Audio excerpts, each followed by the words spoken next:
Good morning. ಎಲ್ಲರೂ ಎದ್ದು ನಿಂತ್ಕೋಣ.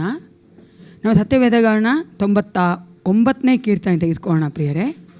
Let's every one stand up. Turn your Bibles to Psalms 99. ಕೀರ್ತನೆಗಳು 99. 9 ವಚನಗಳಿದೆ. 8 ವಚನದವರೆಗೂ ಉತ್ತರ ಪ್ರತ್ಯುತ್ತರ ಓದಿಕೊಳ್ಳುತ್ತೆ. 9ನೇ ವಚನ ಒಟ್ಟಾಗಿ ಓದಿಕೊಳ್ಳುವವರಾಗಿದ್ದೇವೆ. We are going to read till 8th verse responsively. 9th verse we are going to read together. Psalms 99. ಮೊದಲನೇ ವಚನ ನನ್ನ ಬಲಗಡೆಯರು ಓದಬೇಕಾದ್ರೆ 2ನೇ ವಚನ ನನ್ನ ಎಡಗಡೆಯರು ಓದಬೇಕು. ಅದೇ ರೀತಿ ಕೊನೆಯದಾಗಿ 9ನೇ ವಚನ ಒಟ್ಟಾಗಿ ಓದಿಕೊಳ್ಳೋಣ. ಮೊದಲನೇ ವಚನ ನನ್ನ ಬಲಗಡೆಯರು ಓದೋಕ್ಕೆ ಪ್ರಾರಂಭಿಸಿ. ಯೆಹೋವನು ಕೆರೂಬಿಯರ ಮಧ್ಯದಲ್ಲಿ ಆಸೀನನಾಗಿರುವಾತನು ಆಳುತ್ತಾನೆ, ಭೂಮಿಯು ಕಂಪಿಸಲಿ.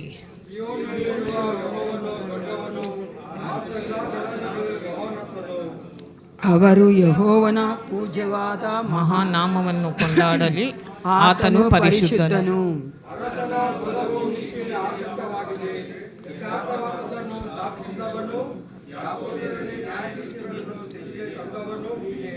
ನಮ್ಮ ಯೆಹೋವ ದೇವರನ್ನು ಘನಪಡಿಸಿರಿ, ಆತನ ಪಾದಪೀಠದ ಮುಂದೆ ಅಡ್ಡ ಬೀಳಿರಿ, ಆತನು ಪರಿಶುದ್ಧನು.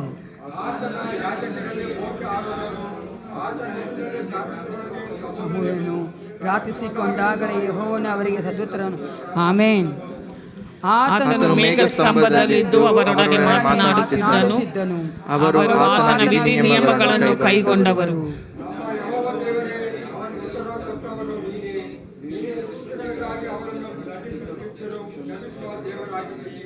ಒಂಬತ್ತನೇ ವಚನ ಒಟ್ಟಾಗಿ ಓದಿಕೋಣ. ನಮ್ಮ ಯೆಹೋವ ದೇವರನ್ನು ಘನಪಡಿಸಿರಿ, ಆತನ ಪರಿಶುದ್ಧ ಪರ್ವತದ ಕಡೆಗೆ ಅಡ್ಡಬೀಳಿರಿ. ನಮ್ಮ ಯೆಹೋವ ದೇವರು ಪರಿಶುದ್ಧನು ಪರಿಶುದ್ಧನು. ಆಮೇನ್. ಆಮೇನ್. ನನ್ನ ಯೇಸಪ್ಪ ಪರಿಶುದ್ಧನ ದೇವನಾಗಿದ್ದಾನೆ ಪ್ರಿಯರೇ. ಆತನ ಹಾಗೆ ಈ ಲೋಕದಲ್ಲಿ ಯಾರು ಪರಿಶುದ್ಧರಾಗಿಲ್ಲ. ಆದರೆ ಎಷ್ಟು ಒಳ್ಳೆಯ ದೇವರಂದರೆ, ಆತನ ಸೃಷ್ಟಿಯಾಗಿರುವ ನಾವುಗಳು, ಆತನ ಸಾರೂಪ್ಯದಲ್ಲಿ ಉಂಟು ಮಾಡಿರುವಂಥ ನಾವುಗಳು ಸಹ ಪರಿಶುದ್ಧವಾಗಿರಬೇಕೆಂದೇ ಆತನು ಈ ಲೋಕಕ್ಕೆ ತನ್ನನ್ನೇ ತಾನು ಅರ್ಪಿಸಿಕೊಡುವುದಕ್ಕಾಗಿ ಬಂದ ಆತನಾಗಿದ್ದಾನೆ ಪ್ರಿಯರೇ. ಈ ಒಂದು ಸಮಯದಲ್ಲಿ ಆತನ ಒಂದು ಸನ್ನಿಧಾನಕ್ಕೆ ನಮ್ಮನ್ನು ಕರ್ಕೊಂಡು ಬಂದಿದ್ದಾನೆ. ನೀವು ಯೋಚನೆ ಮಾಡಬೇಡಿ ನಾನು ಬಂದುಬಿಟ್ಟಿದ್ದೇನೆ ಅಂತ. ನಾವು ಬಂದಿಲ್ಲ ಪ್ರಿಯರೇ, ಆತನೇ ನಮ್ಮನ್ನು ಕರ್ಕೊಂಡು ಬರುವ ಆತನಾಗಿದ್ದಾನೆ. ಯಾಕಂದರೆ ಆತನ ಒಂದು ಆಲೋಚನೆಯಂತೆ, ಆತನ ಚಿತ್ತಾನುಸಾರವಾಗಿ ಈ ಲೋಕವೇ ಆತನ ಮುಂಭಾಗದಲ್ಲಿ ಕಂಪಿಸುವಾಗ ನಾವು ನೀವು ಏನು ಪ್ರಿಯರೇ, ಎಷ್ಟು ಮಾತ್ರದವರು. ಆದರೆ ದೇವರು ನಮ್ಮನ್ನು ಪ್ರೀತಿಸಿ ಆತನ ಒಂದು ಸನ್ನಿಧಾನಕ್ಕೆ ಬರುವಂಥ ಒಂದು ಕೃಪೆಯನ್ನು ಕೊಡುತ್ತಾನಲ್ಲ, ಅದಕ್ಕೆ ನಾವು ಎಷ್ಟು ಆತನ ಪ್ರೀತಿ ಮಾಡಿದ್ರೂ ಸಾಲದು. ಈ ಒಂದು ಸಮಯದಲ್ಲಿ ನಮ್ಮನ್ನೇ ಒಪ್ಪಿಸಿಕೊಟ್ಟವರಾಗಿ ಪ್ರಾರ್ಥನೆ ಮಾಡಿಕೊಳ್ಳೋಣ. ಸೇನಾಧೀಶ್ವಾದ ಪರಲೋಕ ತಂದೆ, ನಿನಗೆ ಸ್ತೋತ್ರ ಉಂಟಾಗಲಿ. ಹೌದು ಏಸಪ್ಪ, ನೀನು ಕ್ಷಮಿಸುವಾತನು ಪರಿಶುದ್ಧನೂ ಆಗಿದ್ದಿ, ನಮ್ಮ ದುರ್ಗವು ಕೋಟೆಯು ಗುರಾಣಿಯೂ ಆಗಿದ್ದಿ. ಅದಕ್ಕಾಗಿ ನಿನಗೆ ಸ್ತೋತ್ರ ಉಂಟಾಗಲಿ. ಕಾದ ವಾರವೆಲ್ಲ ನಮ್ಮನ್ನು ಕಣ್ಣಿನ ಗುಡ್ಡೆಯಂತೆ ಕಾಯ್ದಲ್ಲ ಏಸಪ್ಪ, ನಿನಗೆ ಕೋಟಿ ಸ್ತೋತ್ರ ರಾಜ. ನನ್ನನ್ನು, ನನ್ನ ಕುಟುಂಬವನ್ನು, ಕರ್ತನ ನಮ್ಮ ಸಭೆಯ ಒಂದೊಂದು ಕುಟುಂಬವನ್ನು ನೀನು ಪರಾಂಬರಿಸಿ ಬರುತ್ತಿದ್ದಕ್ಕಾಗಿ ನಿನಗೆ ಸ್ತೋತ್ರ ಉಂಟಾಗಲಿ ರಾಜ. ಅಪ್ಪ, ಈ ವಿಶೇಷವಾದ ಸಮಯದಲ್ಲಿ ಅಪ್ಪ, ಈ ಒಂದು ಕರ್ತನೆ ಪುನಃ ದಿನದಲ್ಲಿ ನಿನ್ನ ಮೇಜಿನ ಮುಂಭಾಗಕ್ಕೆ ಬರುವಂತೆ ನಮ್ಮನ್ನು ಕರುಕೊಂಡು ಬಂದಿದ್ದೆಲ್ಲ ರಾಜ. ಏಸಪ್ಪ, ಈ ಸಮಯದಲ್ಲಿ ಕರ್ತನೆ ನಿನ್ನ ವಿಶೇಷವಾದಂಥ ಏಸಪ್ಪ ಒಂದು ಅಭಿಷೇಕವನ್ನು, ಆಶೀರ್ವಾದವನ್ನು ನಾವು ಕಂಡುಕೊಳ್ಳುವಂತೆ ಕಾರ್ಯ ಮಾಡು. ಆರಾಧನೆಯಿಂದ ಕರ್ತನೆ, ಹೌದು ರಾಜ, ನೀನು ಮಹಿಮೆ ಹೊಂದಿಕೊಳ್ಳಬೇಕೆಂದು ವಾಕ್ಯದ ಮೂಲಕವಾಗಿ ನನ್ನ ಮಕ್ಕಳೊಂದಿಗೆ ಮಾತನಾಡಬೇಕೆಂದು, ಸಂಡೇ ಸ್ಕೂಲ್ ಮಕ್ಕಳನ್ನ ಆಶೀರ್ವದಿಸಿ ಅಪ್ಪ, ಟೀಚರ್ಸ್ ಆ ಮಕ್ಕಳಿಗೆ ಹೇಳಿಕೊಡುವಾಗ ನಿನ್ನ ಒಂದು ಪ್ರಸನ್ನತೆ ಆ ಮಕ್ಕಳೊಂದಿಗೆ ಇರಬೇಕೆಂದು ನಾನು ಬೇಡಿಕೊಳ್ಳುವವಳಾಗಿದ್ದೇನೆ. ಅಪ್ಪ, ನೀನು ಕರ್ತನೆ, ಹೌದು ರಾಜ, ಈ ಆರಾಧನೆ ಮೊದಲುಗೊಂಡು ಕೊನೆಯವರೆಗೂ, ಚಿಕ್ಕವರಿಂದ ಹಿಡಿದು ದೊಡ್ಡವರವರೆಗೂ ಏಸಪ್ಪ ನೀನೇ ಆಶೀರ್ವದಿಸಿ ನಡೆಸಿಕೊಡಬೇಕೆಂದು ಯೇಸು ಕ್ರಿಸ್ತನ ನಾಮದಲ್ಲಿ ಪ್ರಾರ್ಥಿಸ್ತೇನೆ, ಒಳ್ಳೆಯ ಪಿತನೇ. Hallelujah, hallelujah. ಹೌದು ಪ್ರಿಯರೇ, ನಾವು ಕರ್ತನ ಸಮ್ಮುಖದಲ್ಲಿ, ಕರ್ತನ ಸನ್ನಿಧಾನದಲ್ಲಿ ನಾವು ಕೂಡಿ ಬಂದವರಾಗಿದ್ದೇವೆ. ಆತನ ಪ್ರಸನ್ನತೆಯನ್ನು ನಾವು ಎದುರು ನೋಡುವವರಾಗಿ, ಒಂದು ಮಹಿಮೆಯ ಮೇಘ ಎಂಬ ಹಾಡಿನ ಮೂಲಕವಾಗಿ ದೇವರಾತ್ಮನನ್ನು ನಮ್ಮ ಮಧ್ಯದಲ್ಲಿ ಬರಮಾಡಿಕೊಳ್ಳೋಣ ಪ್ರಿಯರೇ.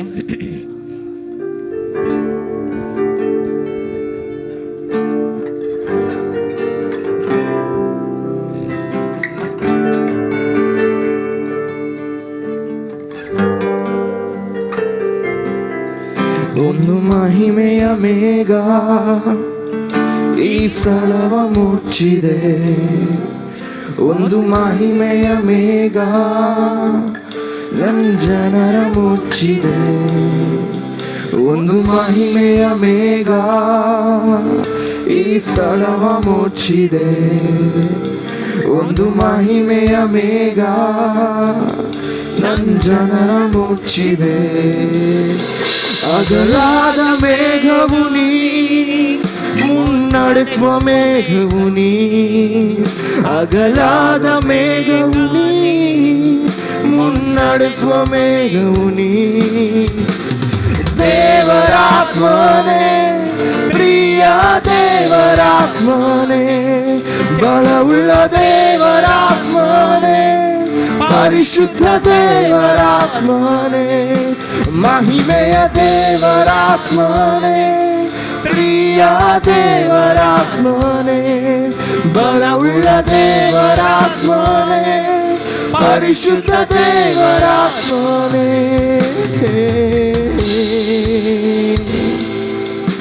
ನನ್ನ ಮಾತಲ್ಲಿ, ನನ್ನ ಉಸಿರಲಿ, ನನ್ನ ನಡೆಯಲಿ, ನನ್ನ ನುಡಿಯಲಿ ಬೆರೆತಿರುವೆ ನೀ.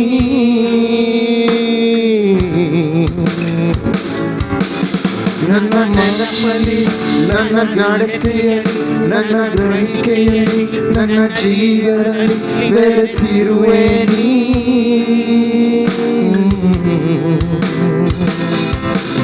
ನನ್ನ ಮಾತಲ್ಲಿ, ನನ್ನ ಉಸಿರಲಿ, ನನ್ನ ನಡೆಯಲಿ, ನನ್ನ ನುಡಿಯಲಿ ಬೆರೆತಿರುವೆ ನೀ.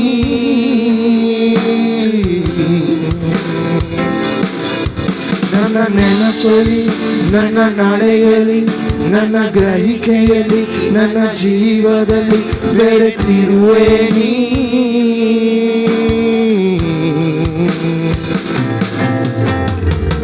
ಪ್ರಿಯ ದೇವರಾತ್ಮನೇ, ಅತಿ ಶ್ರೇಷ್ಠವಾದವನೇ, ನನ್ನ ಆಳುವ ಪರಿಶುದ್ಧನೇ, ಸ್ತೋತ್ರಯ್ಯ. ಪ್ರಿಯ ದೇವರಾತ್ಮನೇ, ಅತಿ ಶ್ರೇಷ್ಠವಾದವನೇ, ನನ್ನ ಆಳುವ ಪರಿಶುದ್ಧನೇ, ಸ್ತೋತ್ರಯ್ಯ. ಒಂದು ಮಹಿಮೆಯ ಮೇಘ ಈ ಸ್ಥಳವ ಮುಚ್ಚಿದೆ. ಒಂದು ಮಹಿಮೆಯ ಮೇಘ ನನ್ನ ಜನರ ಮುಚ್ಚಿದೆ. ಒಂದು ಮಹಿಮೆಯ ಮೇಘ ಈ ಸ್ಥಳವ ಮುಚ್ಚಿದೆ. ಒಂದು ಮಹಿಮೆಯ ಮೇಘ ನನ್ನ ಜನರ ಮುಚ್ಚಿದೆ. ಅಗಲಾದ ಮೇಘವು ನೀ, ಮುನ್ನಡೆಸುವ ಮೇಘವು ನೀ. ಅಗಲಾದ ಮೇಘವು ನೀ, ಮುನ್ನಡೆಸುವ ಮೇಘವು ನೀ. ದೇವರಾತ್ಮನೇ, ಪ್ರಿಯ ದೇವರಾತ್ಮನೇ, ಬಲವುಳ್ಳ ದೇವರಾತ್ಮನೇ, ಪರಿಶುದ್ಧ ದೇವರಾತ್ಮನೇ, ಮಹಿಮೆಯ ದೇವರಾತ್ಮನೇ, ಪ್ರಿಯ ದೇವರಾತ್ಮನೇ, ಬಲವುಳ್ಳ ದೇವರಾತ್ಮನೇ, ಪರಿಶುದ್ಧ ದೇವರಾತ್ಮನೇ. ಹೌದು ಪ್ರಿಯರೇ, ಒಂದು ಮಹಿಮೆಯ ಮೇಘ, ಕರ್ತನ ಆತ್ಮನು ತಾನೇ ನಮ್ಮನ್ನು ಆರಾಧನೆಯಲ್ಲಿ ನಡೆಸುವಂತೆ ನಾವು ಕುಳಿತುಕೊಂಡು ಆತನನ್ನು ಇನ್ನು ನಾವು ಆತನನ್ನು ಸ್ತುತಿಸೋಣ. ಪ್ರಿಯರೇ, ನಮ್ಮನ್ನು ಬಿಡುಗಡೆ ಮಾಡಿದಂತಹ, ವಿಮೋಚಿಸಿದಂತಹ ಯೇಸುವಿನ ನಾಮವನ್ನು, ಯೇಸುವಿನ ನಾಮದ ಮಹತ್ವವನ್ನು ಈ ದಿನ ನಾವು ಹಾಡುಗಳಲ್ಲಿ ಹಾಡುವವರಾಗಿದ್ದೇವೆ. ಪ್ರಿಯರೇ, ಆತನು ನಮ್ಮನ್ನು ಬಿಡುಗಡೆ ಮಾಡಿದ ದೇವನಾಗಿದ್ದಾನೆ. ಆತನ ನಾಮ ಎಲ್ಲ ನಾಮಕ್ಕಿಂತಲೂ ಅದು ಶ್ರೇಷ್ಠವಾದ ನಾಮವಾಗಿದೆ. ರೋಗಗಳನ್ನು ಸ್ವಸ್ಥ ಮಾಡಿದಂತಹ ನಾಮ, ಆ ನಾಮ ಇಂದಿಗೂ ಜೀವಂತವಾಗಿದೆ. ಪ್ರಿಯರೇ, ಆ ನಾಮ ಹೇಳಿಕೊಳ್ಳುವವರೆಲ್ಲರಿಗೂ ಏನಾಗ್ತದಂತೆ? ರಕ್ಷಣೆಯಾಗ್ತದೆ ಎಂದು ಬೈಬಲ್ ಹೇಳ್ತದೆ. ಅದು ಎಲ್ಲ ರೀತಿಯಲ್ಲೂ ನಮ್ಮನ್ನು ರಕ್ಷಿಸ್ತದೆ ಎಂದು ಈ ದಿನ ಆ ಒಂದು ನಾಮದ ಮಹತ್ವವನ್ನು ನಾವು ಈ ದಿನ ಹಾಡಿ ಕೊಂಡಾಡುವವರಾಗಿದ್ದೇವೆ. ಒಂದೊಂದು ಹಾಡಿನಲ್ಲಿಯೂ ಆತನ ನಾಮದ ಮಹತ್ವವನ್ನು, ಆತನ ನಾಮದ ಅತಿಶಯವನ್ನು ಗ್ರಹಿಸಿಕೊಂಡವರಾಗಿ, ಯಾವ ನಾಮ ನಮ್ಮನ್ನು ಇಲ್ಲಿ ಕುಳಿತುಕೊಳ್ಳುವಂತೆ ಮಾಡಿದೆಯೋ ಆ ನಾಮವನ್ನು ನಾವು ಸ್ತೋತ್ರ ಮಾಡುವಂತೆ ನನ್ನ ಆಸೆ, ನನ್ನ ಬಯಕೆ ಎಂಬ ಹಾಡಿನ ಮೂಲಕವಾಗಿ ಆತನ ನಾಮವನ್ನು ನಾವು ಮೇಲಕ್ಕೆತ್ತುವವರಾಗಿದ್ದೇವೆ. ಪ್ರಿಯರೇ, ಹೌದು ಸ್ವಾಮಿ. Hallelujah, hallelujah, hallelujah. ಹೌದು ಸ್ವಾಮಿ, ನಿನ್ನ ಪ್ರಸನ್ನತೆ ಕರ್ತನೆ ಅಪ್ಪ ನಮ್ಮ ಕರ್ತನೆ ಆವರಿಸಿಕೊಳ್ಳಲಿ. ಹಾಲೆಲೂಯ. ನನ್ನ ಭಯಕ್ಕೆ ನಿನ್ನ ನಾಮವ ಮೇಲೆತ್ತುವೆ, ಮಹಿಮೆಗೆ ಪಾತ್ರನೇ ಮಹತ್ವ ದೇವನೇ, ಉನ್ನತನಾದ ನನ್ನೆಸುವೆ.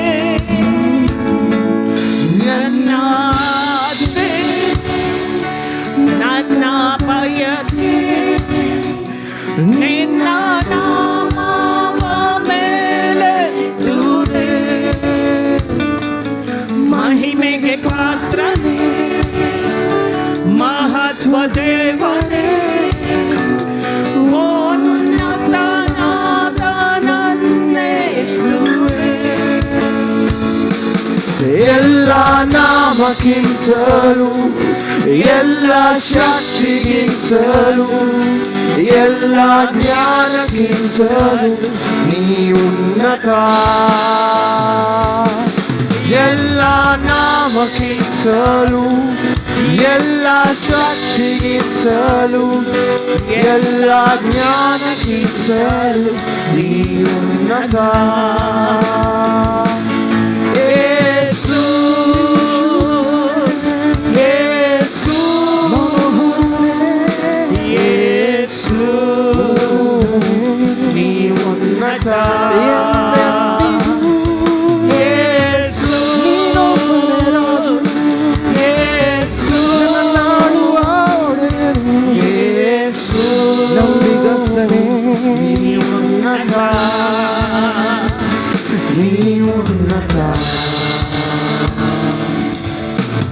ರಕ್ಷಣೆ ನೀಡುವ ನಾಮ ನಿನ್ನದು, ಸ್ವಸ್ಥತೆ ಕೊಡುವ ನಾಮ ನಿನ್ನದು, ಬಿಡುಗಡೆ ಕೊಡುವ ನಾಮ ನಿನ್ನದು ಯೇಸು. ವೈರಿಯ ಓಡಿಸುವ ನಾಮ ನಿನ್ನದು, ಶಾಪವ ಮುರಿಯುವ ನಾಮ ನಿನ್ನದು, ಪಾಪವ ತೊಳೆಯುವ ನಾಮ ನಿನ್ನದು ಯೇಸು. ರಕ್ಷಣೆ ನೀಡುವ ನಾಮ ನಿನ್ನದು, ಸ್ವಸ್ಥತೆ ಕೊಡುವ ನಾಮ ನಿನ್ನದು, ಬಿಡುಗಡೆ ಕೊಡುವ ನಾಮ ನಿನ್ನದು ಯೇಸು. ವೈರಿಯ ಓಡಿಸುವ ನಾಮ ನಿನ್ನದು, ಶಾಪವ ಮುರಿಯುವ ನಾಮ ನಿನ್ನದು, ಪಾಪವ ತೊಳೆಯುವ ನಾಮ ನಿನ್ನದು ಯೇಸು. ಎಲ್ಲ ಶಾಪ ಮುರಿಯುವುದು, ಎಲ್ಲ ವ್ಯಾಧಿ ನೀಗುವುದು, ಎಲ್ಲ ಬಾಧೆ ನೀಗುವುದು ನಿನ್ನಾಮಕ್ಕೆ. ಎಲ್ಲ ಶಾಪ ಮುರಿಯುವುದು, ಎಲ್ಲ ವ್ಯಾಧಿ ನೀಗುವುದು, ಎಲ್ಲ ಬಾಧೆ ನೀಗುವುದು ನಿನ್ನಾಮಕ್ಕೆ. ಯೇಸು, ಯೇಸು, ಯೇಸು, ನೀ ಉನ್ನತ. ಯೇಸು, ಯೇಸು, ಯೇಸು, ನೀ ಉನ್ನತ, ನೀ ಉನ್ನತ. ಹೌದು, ನನ್ನ ಏಸಪ್ಪನ ನಾಮ ಅದು ಎಷ್ಟೊಂದು ಅದ್ಭುತವಾದದ್ದು. ಹಾಡ್ತಾ ಹಾಡುವಾಗಲೇ ಒಂದು ವೇಳೆ ನಾವು ಬಿಡುಗಡೆ ಇಲ್ಲದೆ ಬಂದವರಾಗಿದ್ದರೆ ನಾವು ಬಿಡುಗಡೆ ಹೊಂದುವ ಮಕ್ಕಳಾಗ್ತೇವೆ ಪ್ರಿಯರೇ. ಈ ಲೋಕ ಕಾರ್ಯಗಳಲ್ಲಿ ದಿನ ದಿನ ನಾವು ಆ ಜಂಜಾಟದಲ್ಲಿ ಕುಗ್ಗಿ ಹೋದವರಾಗಿರ್ತೇವೆ. ಆದರೆ ಆ ನಾಮ ಇದೆಯಲ್ಲ, ಆ ನಾಮಕ್ಕಿರುವ ಶಕ್ತಿ ಈ ಲೋಕದಲ್ಲಿ ಯಾರಿಗೂ ಇಲ್ಲ ಪ್ರಿಯರೇ. ಆ ನಾಮ ಅಂತಹ ಒಂದು ನಾಮವಾಗಿದೆ. ಒಂದು ವಾಕ್ಯ ಓದಿಕೊಂಡು ನಾವು ಎರಡನೇ ಹಾಡನ್ನು ಹಾಡೋಣ. ಇಬ್ರಿಯರಿಗೆ ಬರೆದ ಪತ್ರಿಕೆ 13ನೇ ಅಧ್ಯಾಯ 8ನೇ ವಚನವನ್ನು ತೆಗೆದುಕೊಂಡು ನಾವೆಲ್ಲರೂ ತೆಗೆದುಕೊಳ್ಳೋಣ. ಯಾಕಂದರೆ ನಾವು ತಿರುಗಿ ನಾವು ಈ ನಾಮದ ಮಹತ್ವವನ್ನು ಅರಿತುಕೊಳ್ಳಬೇಕಾಗಿದೆ. ನನ್ನ ಏಸಪ್ಪನ ಆ ಒಂದು ಮಹತ್ವವನ್ನು ನಾವು ತಿಳಿದುಕೊಳ್ಬೇಕಾಗಿದೆ ಪ್ರಿಯರೇ. ಅದು ಎಲ್ರಿಗೂ ತಿಳಿದಿರುವಂತಹ ಒಂದು ವಚನವೇ. ಇಬ್ರಿಯ 13:8 ಜೋರಾಗಿ ನಾವು ಎಲ್ಲರೂ ಓದೋಣ. ನಮ್ಮ ಏಸಪ್ಪ ಏನಾಗಿದ್ದಾನಂತೆ? ನೆನ್ನೆಯೂ ಇವತ್ತು ನಾಳೆಯೂ ನಿರಂತರವೂ ಆತನು ಏನಾಗಿದ್ದಾನಂತೆ? ಒಂದೇ ರೀತಿಯಾದಂತಹ ದೇವನಾಗಿದ್ದಾನೆ. ನೀ ಲಂಚ ಕೊಟ್ಟರೆ ಸ್ವೀಕರಿಸೋನಲ್ಲ ನನ್ನ ಏಸಪ್ಪ. ನೀನು ಆತನ ಕಿವಿನಲ್ಲಿ ಹೂವು ಇಡೋಕ್ಕಾಗಲ್ಲ. ಹೂವು ಇಟ್ಕೊಂಡಿರೋರು ಲೋಕದಲ್ಲಿ ತುಂಬ ಜನ ಇದ್ದಾರೆ. ನನ್ನ ಏಸಪ್ಪನ ಕೈಯಲ್ಲಿ ಆಗಲ್ವಂತೆ. ಆತನ ಏನಾಗಿದ್ದಾನಂತೆ? ಹಳೆಯ ಕಾಲದಲ್ಲೂ ಒಂದೇ, ಈಗಲೂ ಒಂದೇ, ಮುಂದೆಯೂ ಒಂದೇ. ಅಂತಹ ದೇವನನ್ನು ನಾವು ಭಕ್ತನು ಈ ರೀತಿಯಾಗಿ ಹೇಳ್ತಾನೆ, ಆತನು ಬದಲಾಗಲಿಲ್ಲ.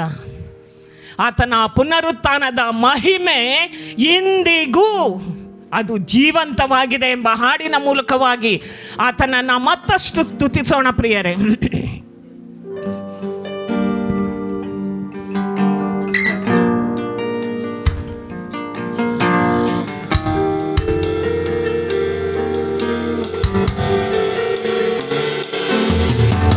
ಎಂದಿಗೂ ಎಂದೆಂದಿಗೂ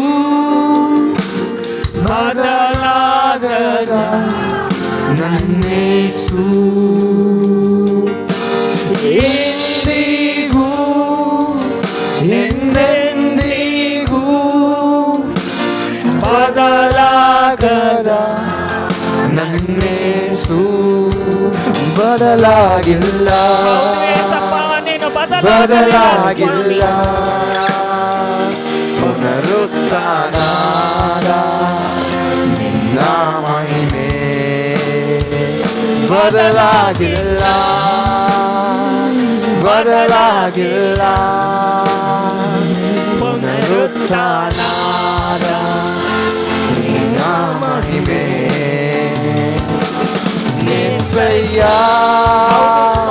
ನೀನು ಬದಲಾಗದ ದೇವ, ನಿತ್ಯ ನಿರಂತರವೂ ಇರುವ ದೇವರು ಸ್ವಾಮಿ. ಹಲ್ಲೆಲೂಯಾ. ಆರಾಧಿಸುವೆ యేసయ్య, స్తుతిಸುವೆ ನಿನ್ನನ್ನೇ ಆರಾಧಿಸುವೆ. ಅಂದು ಎಲ್ರೋಹಿಯಾಗಿ ಎಲ್ಲವನ್ನು ನೋಡಿದಂತೆ ಇಂದಿಗೂ ನನ್ನ ನೋಡುತ್ತಿರುವೆ. ಅಂದು ಎಬಿನೇಜರಾಗಿ ಎಲ್ಲರಿಗೂ ಸಹಾಯ ನೀನೇ, ಇಂದಿಗೂ ನನ್ನ ಸಹಾಯ ನೀನೇ. ಅಂದು ಎಲ್ರೋಹಿಯಾಗಿ ಎಲ್ಲವನ್ನು ನೋಡಿದಂತೆ ಇಂದಿಗೂ ನನ್ನ ನೋಡುತ್ತಿರುವೆ. ಅಂದು ಎಬಿನೇಜರಾಗಿ ಎಲ್ಲರಿಗೂ ಸಹಾಯ ನೀನೇ, ಎಂದಿಗೂ ನನ್ನ ಸಹಾಯ ನೀನೇ. ಬದಲಾಗದ ನಿನ್ನ ಮಹಿಮೆ ಎಂದಿಗೂ ಹಾಗೆ ಇರುವುದಲ್ಲವೇ. ಹೌದು, ಬದಲಾಗದ ಅದು ಇಂದಿಗೂ ಎಂದೆಂದಿಗೂ ಹಾಗೆ ಇರುವುದು ಸ್ವಾಮಿ. ಎಂದಿಗೂ ಹಾಗೆ ಇರುವುದಲ್ಲವೇ. యేసయ్య, స్తుతిಸುವೆ ನಿನ್ನನ್ನೇ ಆರಾಧಿಸುವೆ. యేసయ్య, స్తుతిಸುವೆ ನಿನ್ನನ್ನೇ ಆರಾಧಿಸುವೆ. ಅಂದು ಯೆಹೋವನಾಗಿ ನಿತ್ಯವೂ ಇರುವಾತನೇ, ಇಂದಿಗೂ ನನ್ನ ಜೊತೆಯಲ್ಲಿರುವೆ. ಅಂದು ಕ್ರಿಸ್ತೇಸುವಾಗಿ ಮರಣವನ್ನು ಗೆದ್ದಿರುವೆ, ಎಂದಿಗೂ ಜೀವಿಸುವ ದೇವ ನೀನೇ. ಅಂದು ಯೆಹೋವನಾಗಿ ನಿತ್ಯವೂ ಇರುವಾತನೇ, ಇಂದಿಗೂ ನನ್ನ ಜೊತೆಯಲ್ಲಿರುವೆ. ಅಂದು ಕ್ರಿಸ್ತೇಸುವಾಗಿ ಮರಣವನ್ನೇ ಗೆದ್ದಿರುವೆ, ಇಂದಿಗೂ ಜೀವಿಸುವ ದೇವ ನೀನೇ. ಬದಲಾಗದ ನಿನ್ನ ಮಹಿಮೆ ಎಂದಿಗೂ ಹಾಗೆ ಇರುವುದಲ್ಲವೇ. ಬದಲಾಗದ ನಿನ್ನ ಮಹಿಮೆ ಇಂದಿಗೂ ಹಾಗೆ ಇರುವುದಲ್ಲವೇ. యేసయ్య స్తుతిಸುವೆ ನಿನ್ನನ್ನೇ ಆರಾಧಿಸುವೆ. యేసయ్య స్తుతిಸುವೆ ನಿನ್ನನ್ನೇ ಆರಾಧಿಸುವೆ.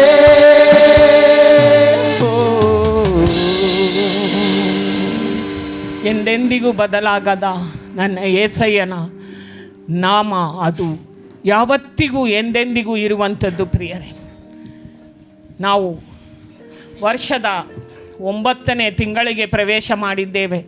ವರ್ಷವನ್ನು ಈಗ ತಾನೇ ಶುರು ಮಾಡಿದ್ದೇನೋ ಅನ್ನೋ ಥರ ಇದೆ. ಆದರೆ ನೋಡಿದ್ರೆ 8 ತಿಂಗಳು ಕಳೆದು 9ನೇ ದಿನ ಮೊದಲನೇ ವಾರದ ಮೊದಲನೇ ದಿನದಲ್ಲಿ ನಾವು ಇದ್ದೇವೆ. ಪ್ರಿಯರೇ, ಕರ್ತನು ಈ 8 ತಿಂಗಳು ನಮ್ಮನ್ನು ಅದ್ಭುತವಾಗಿ ನಡೆಸಿದ್ದಾನೆ. ಲೋಕದ ಮೇಲೆ ಎಷ್ಟೋ ಘೋರ ವ್ಯಾಧಿಗಳು ಬರುತ್ತಾ ಇದೆ. ಅಪ್ಪ, ನೋಡೋಕ್ಕಾದರೆ ಭಯವಾಗ್ತದೆ. ಆದರೆ ನಮ್ಮನ್ನಾದರೂ ದೇವರು ಎಲ್ಲಿರ್ತಿದ್ದಾನಂತೆ, ಆತನು ಸೇಫ್ ಆದ ಒಂದು ಸ್ಥಳದಲ್ಲಿ ನಮ್ಮನ್ನು ಇಟ್ಟಿದ್ದಾನಲ್ಲ, ನಮ್ಮ ಪ್ರಯಾಣಗಳನ್ನು ಆಶೀರ್ವದಿಸಿದ್ದಾನಲ್ಲ, ನಮ್ಮ ಹೋಗೋಣ ಬರೋಣವನ್ನು ಆಶೀರ್ವದಿಸಿದ್ದಾನಲ್ಲ. ಆತನನ್ನು ನಾವು ಸ್ತೋತ್ರ ಮಾಡುವ ಹಾಗೆ ಸ್ತೋತ್ರ ಮಾಡಿ ಪ್ರಾರ್ಥನೆ ಮಾಡಬೇಡಿ. ನಮ್ಮ ಮಧ್ಯದಲ್ಲಿರುವಂತಹ ನೈಫ ಅದಕ್ಕಾಗಿ ಸ್ತೋತ್ರ ಸಲ್ಲಿಸಬೇಕಾಗಿ ನಾನು ಕೇಳ್ಕೊಳ್ತೇನೆ.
ಆಮೆನ್.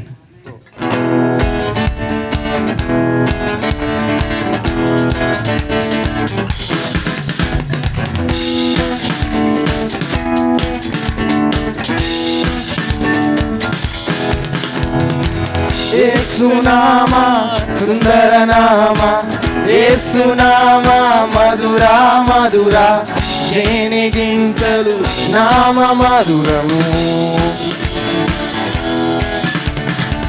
ಪಾಪವೆಲ್ಲ ಕ್ಷಮಿಸುವ ನಾಮ, ಶಾಪವೆಲ್ಲ ತೊಲಗಿಸುವ ನಾಮ, ಸ್ವಸ್ಥಪಡಿಸುವ ಏಸುನಾಮವು. ಏಸುನಾಮ ಏಸುನಾಮ ಸುಂದರ ನಾಮ, ಏಸುನಾಮ ಮಧುರ ಮಧುರ, ಜೇನಿಗಿಂತಲೂ ನಾಮ ಮಧುರವು. ಪಾಪವೆಲ್ಲ ಕ್ಷಮಿಸುವ ನಾಮ, ಶಾಪವೆಲ್ಲ ತೊಲಗಿಸುವ ನಾಮ, ಸ್ವಸ್ಥಪಡಿಸುವ ಏಸುನಾಮವು. ಎಲ್ಲ ನಾಮಕ್ಕಿಂತ ದೊಡ್ಡ ನಿನ್ನ ನಾಮವು, ಎಲ್ಲರಿಗೂ ಕೊಟ್ಟಿರುವ ಒಂದೇ ನಾಮವು. ಎಲ್ಲ ನಾಮಕ್ಕಿಂತ ದೊಡ್ಡ ನಿನ್ನ ನಾಮವು, ಎಲ್ಲರಿಗೂ ಕೊಟ್ಟಿರುವ ಒಂದೇ ನಾಮವು. ಎಲ್ಲ ನಾಮಕ್ಕಿಂತ ದೊಡ್ಡ ನಿನ್ನ ನಾಮವು, ಎಲ್ಲರಿಗೂ ಕೊಟ್ಟಿರುವ ಒಂದೇ ನಾಮವು. ಎಲ್ಲ ನಾಮಕ್ಕಿಂತ ದೊಡ್ಡ ನಿನ್ನ ನಾಮವು, ಎಲ್ಲರಿಗೂ ಕೊಟ್ಟಿರುವ ಒಂದೇ ನಾಮವು. ಸುಂದರ ಸುಂದರ ನಾಮ ಯೇಸುವಿನ ನಾಮ, ಸುಂದರ ಸುಂದರ ನಾಮ ಯೇಸುವಿನ ನಾಮ. ಏಸುನಾಮ ಸುಂದರ ನಾಮ, ಏಸುನಾಮ ಮಧುರ ಮಧುರ, ಜೇನಿಗಿಂತಲೂ ನಾಮ ಮಧುರವು. ಪಾಪವೆಲ್ಲ ಕ್ಷಮಿಸುವ ನಾಮ, ಶಾಪವೆಲ್ಲ ತೊಲಗಿಸುವ ನಾಮ, ಸ್ವಸ್ಥಪಡಿಸುವ ಏಸುನಾಮವು. ಏಸುನಾಮ ಏಸುನಾಮ ಸುಂದರ ನಾಮ, ಏಸುನಾಮ ಮಧುರ ಮಧುರ, ಜೇನಿಗಿಂತಲೂ ನಾಮ ಮಧುರವು. ಪಾಪವೆಲ್ಲ ತೊಲಗಿಸುವ ನಾಮ, ಶಾಪವೆಲ್ಲ ತೊಲಗಿಸುವ ನಾಮ, ಸ್ವಸ್ಥಪಡಿಸುವ ಏಸುನಾಮವು. ಅದ್ವಿತೀಯ ನಾಮ, ಅದ್ವಿತೀಯ ನಾಮ, ಅತಿಶಯ ನಾಮ, ಆರಾಧಿಸುವ ನಾಮ, ಕಾಪಾಡುವ ನಾಮ. ಅದ್ವಿತೀಯ ನಾಮ, ಅತಿಶಯ ನಾಮ, ಆರಾಧಿಸುವ ನಾಮ, ಕಾಪಾಡುವ ನಾಮ. ಅದ್ವಿತೀಯ ನಾಮ, ಅತಿಶಯ ನಾಮ, ಆರಾಧಿಸುವ ನಾಮ, ಕಾಪಾಡುವ ನಾಮ. ಅದ್ವಿತೀಯ ನಾಮ, ಅತಿಶಯ ನಾಮ, ಆರಾಧಿಸುವ ನಾಮ, ಕಾಪಾಡುವ ನಾಮ. ಸುಂದರ ಸುಂದರ ನಾಮ ನನ್ನ ಯೇಸುವಿನ ನಾಮ, ಸುಂದರ ಸುಂದರ ನಾಮ ಯೇಸುವಿನ ನಾಮ. ಸುಂದರ ಸುಂದರ ಸುಂದರ ಸುಂದರ ನಾಮ ಯೇಸುವಿನ ನಾಮ. ಕರಗಳನ್ನ ತಟ್ಟಿ ಆತನ ನಾಮವನ್ನ ಮಹಿಮೆ ಪಡಿಸೋಣ ಪ್ರಿಯರೇ. ಆತನ ನಾಮಕ್ಕೆ ಅಷ್ಟೊಂದು ಶಕ್ತಿ ಇದೆ ಪ್ರಿಯರೇ. ನಾವು ಇದುವರೆಗೂ ಆತನ ನಾಮದ ಕುರಿತಾಗಿ ನಾವು ಹಾಡಿದ್ದೇವೆ. ಆತನ ನಾಮದ ಮಹತ್ವವನ್ನು ನಾವು ಮತ್ತೊಮ್ಮೆ ಅರಿಕೆ ಮಾಡುತ್ತಾ ಈ ಹಾಡುಗಳನ್ನು ಹಾಡಿದ್ದೇವೆ ಪ್ರಿಯರೇ. ಈಗ ನಾವು ಆ ನಾಮ ಯಾರಾಗಿದ್ದಾನೆ? ಆ ನಾಮ ಯೇಸು ಆಗಿದ್ದಾನೆ. ಆ ಯೇಸು ನನ್ನ ರಕ್ಷಕನಾಗಿದ್ದಾನಲ್ಲ. ಒಂದು ಅಲ್ಲೇಲುಯಾ ಹೇಳ್ರಿ. ಆತ ನಿಮ್ಮ ರಕ್ಷಕನಲ್ವಾ? ನನ್ನ ರಕ್ಷಕ, ನಾನು ಅದಕ್ಕೆ ಹೆಮ್ಮೆ ಪಡ್ತೇನೆ. ನಿಮ್ಮ ರಕ್ಷಕನಾಗಿದ್ದರೆ ನೀವು ಹೆಮ್ಮೆ ಪಡಬೇಕು. ಆ ನಾಮ ಯೇಸುವಾಗಿದ್ದಾನೆ. ಆತನು ನನ್ನ ರಕ್ಷಕನಾಗಿದ್ದಾನೆ. ನನಗಾಗಿ ಮರಣವನ್ನು ಜಯಿಸಿದ ದೇವನು ಆತನು. ನನಗಾಗಿ ಆ ಶಿಲುಬೆಯಲ್ಲಿ ಸತ್ತತ ದೇವನು. ನನಗಾಗಿ ಮತ್ತೊಮ್ಮೆ ತಿರುಗಿ ಬರುತ್ತಾನಲ್ಲ. ಎಂಥ ಒಳ್ಳೆ ದೇವನು ನನಗಾಗಿ ತಿರುಗಿ ಬರ್ತಾನೆ ಪ್ರಿಯರೇ. ನನ್ನನ್ನು ಕರೆದುಕೊಂಡು ಹೋಗುವುದಕ್ಕೋಸ್ಕರವಾಗಿ. ಈ ಲೋಕದಲ್ಲಿ ನೀವು ಸುಂದರವಾದ ಮನೆಗಳಲ್ಲಿ ಇರಬಹುದು ಅಥವಾ ಇಲ್ಲದೆ ಇರಬಹುದು. ಆದರೆ ನಿಮಗಾಗಿ ಒಂದು ಬಿಡಾರವನ್ನು ಕಟ್ಟಿಟ್ಟಿದ್ದಾನಲ್ಲ, ಅದು ನಿಮ್ಮದೇ. ನಿಮ್ಮಿಂದ ಯಾರು ಕಿತ್ಕೊಳ್ಳಲ್ಲ. ಅದಕ್ಕೆ ಏಸಪ್ಪ ಸೈನ್ ಹಾಕಿ ಇಟ್ಬಿಟ್ಟಿದ್ದಾನೆ, ರಿಜಿಸ್ಟ್ರೇಷನ್ ಮಾಡಿ ಇಟ್ಬಿಟ್ಟವನೆ. ಆ ಒಂದು ಬಿಡಾರಕ್ಕೆ ಕರ್ಕೊಂಡು ಹೋಗ್ಲಿಕ್ಕಾಗಿ ಅಲ್ಲಿ ಯಾವ ಒಬ್ಬರು ಮತ್ತು ನಿಮ್ಮ ಬಿಡಾರವನ್ನು ಕಿತ್ಕೊಳ್ಳೋಕೆ ಇನ್ನೊಬ್ರು ಬರಲ್ಲ ಪ್ರಿಯರೇ, ಅದು ನಿನ್ನದೇ. ತಿರುಗಿ ಬರುವಾತನಾಗಿರುವ ನನ್ನ ಏಸಪ್ಪನ ಕುರಿತಾಗಿ ಆತನನ್ನು ಈ ಹಾಡಿನ ಮೂಲಕವಾಗಿ ನಾವು ವರ್ಣಿಸೋಣ ಪ್ರಿಯರೇ.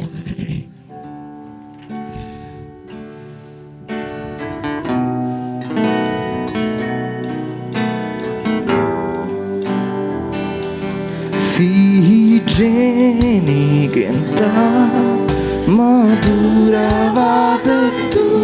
ಹುಕ್ಕಿ ಹರಿಯುವಂತ ಪ್ರೀತಿ ನಿನ್ನದು. ಬೆಳ್ಳಿ ಬಂಗಾರಕ್ಕಿಂತ ಅಪರಂಜಿಯಾದದ್ದು ಯೇಸು ನಿನ್ನ ನಾಮವು. ಹಿಮಪಾತಕ್ಕಿಂತ ತಂಪಾಗಿರುವಂಥದ್ದು ಸೂರ್ಯಕಾಂತಿಗಿಂತ ಪ್ರಕಾಶಮಾನವು. ಬೆಳ್ಳುದಿಂಗಳಿಗಿಂತ ನಿರ್ಮಲವಾದದ್ದು ಯೇಸು ನಿನ್ನ ನಾಮವು. ಯೇಸು ಸರ್ವಶಕ್ತನು ನೀನು, ಮರಣವನ್ನೇ ಜಯಿಸಿದ ವೀರನು, ಸರ್ವವನ್ನೇ ಆಳುವ ರಾಜನು. ನಿನಗೆ ಸಾಟಿಯಲ್ಲೊಬ್ಬರು,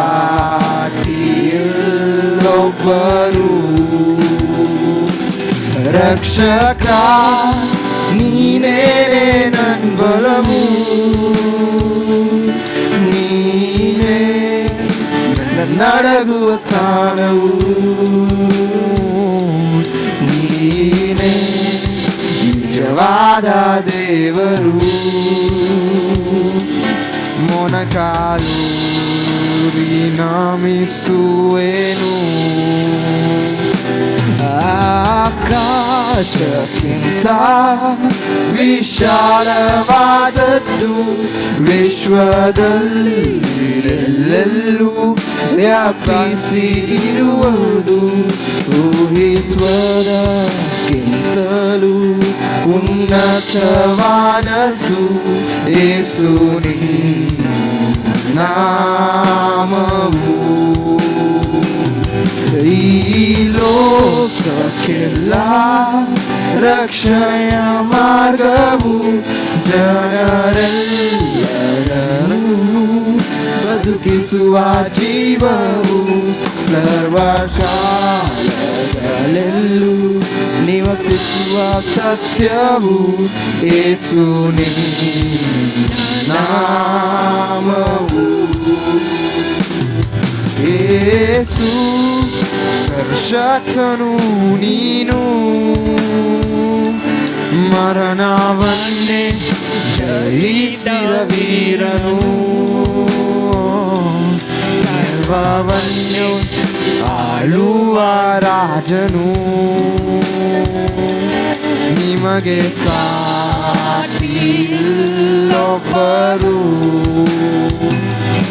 ರಕ್ಷಕ ನೀನೇ ನನ್ ಬಲವು, ನೀನೇ ನಡಗುವ ಸ್ಥಾನವು, ನೀನೇ ನಿಜವಾದ ದೇವರು. ಮೊಣಗಾಲೂರಿ ನಮಿಸುವೆನು, ಯೇಸು ಸರ್ವಶಕ್ತನು ನೀನು, ಮರಣವನ್ನೇ ಜಯಿಸಿದ ವೀರನು, ಸರ್ವವನ್ನೇ ಆಳುವ ರಾಜನು. ನಿನಗೆ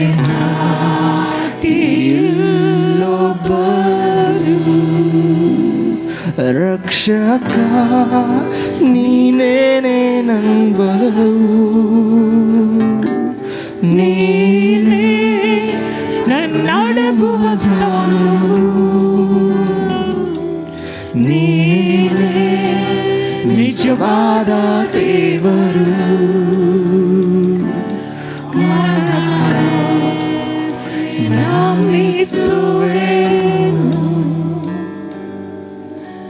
ನಿಜವಾದ ದೇವರಾದ ಯೇಸುವನ್ನು ನಾವು ಆರಾಧಿಸುವ ಹಾಗೆ ನಾವು ಎದ್ದು ನಿಂತುಕೊಂಡು ಆತನನ್ನು ಆರಾಧಿಸೋಣ ಪ್ರಿಯರೇ.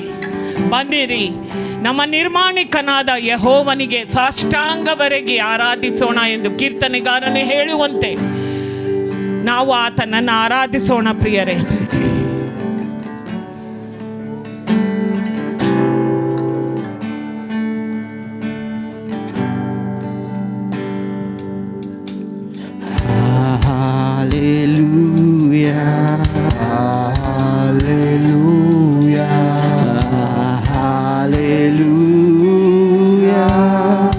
ಸರ್ವಶಕ್ತನು ಆಳುವನು. Hallelujah, hallelujah, hallelujah. ಶುದ್ಧನೇ ಶುದ್ಧನೇ ಸರ್ವಶಕ್ತ ದೇವನೇ ನೀನೇ ಹೋಗೆನು, ನೀನೇ ಹೋಗೆನು ನನ್ನ ಸ್ತುತಿಗಳಿಗೆ ಯೇಸುವೇ. ಸರ್ವಶಕ್ತ ದೇವನೇ ಪರಿಶುದ್ಧನೇ ಪರಿಶುದ್ಧನೇ ಆಮೆನ್. ಶುದ್ಧನೇ ಶುದ್ಧನೇ ಶುದ್ಧನೇ ಸರ್ವಶಕ್ತ ದೇವನೇ ನೀನೇ ಹೋಗೆನು, ನೀನೇ ಹೋಗೆನು ನನ್ನ ಸ್ತುತಿಗಳಿಗೆ ಯೇಸುವೇ. ಸರ್ವಶಕ್ತ ದೇವನೇ ಪರಿಶುದ್ಧನೇ ಪರಿಶುದ್ಧನೇ ಆಮೆನ್. ನಿನ್ ಗಾಯಗಳ ದೃಷ್ಟಿಸಿ ನೋಡುವೆನು, ನಿನ್ ಗಾಯಗಳ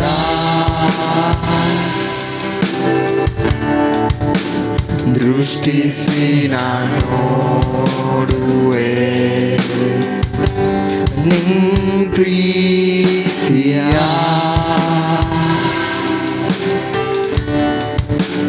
ನೆನೆಸಿ ನಾ ಸ್ತುತಿಸುವೆ, ನಿನ್ ಗಾಯಗಳ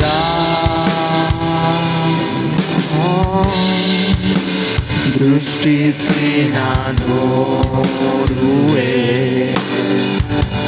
ನಿನ್ ಪ್ರೀತಿಯ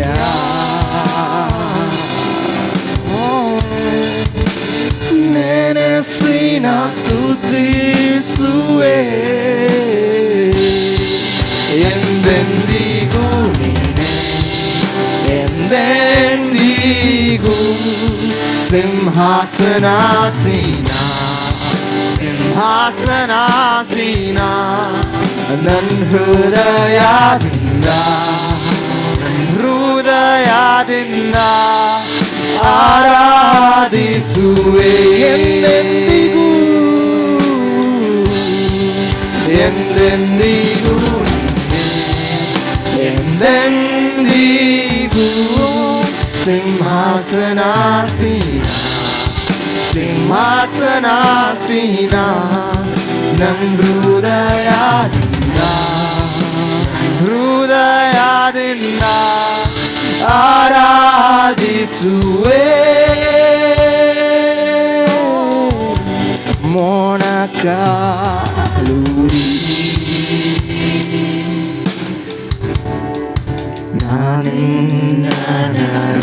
ನಾನಿಸುವೆ ಕೈಗಳನ್ನೆತ್ತಿ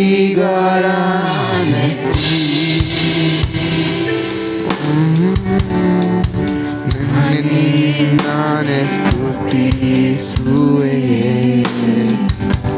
ಮೊಣಕಾಲೂರಿ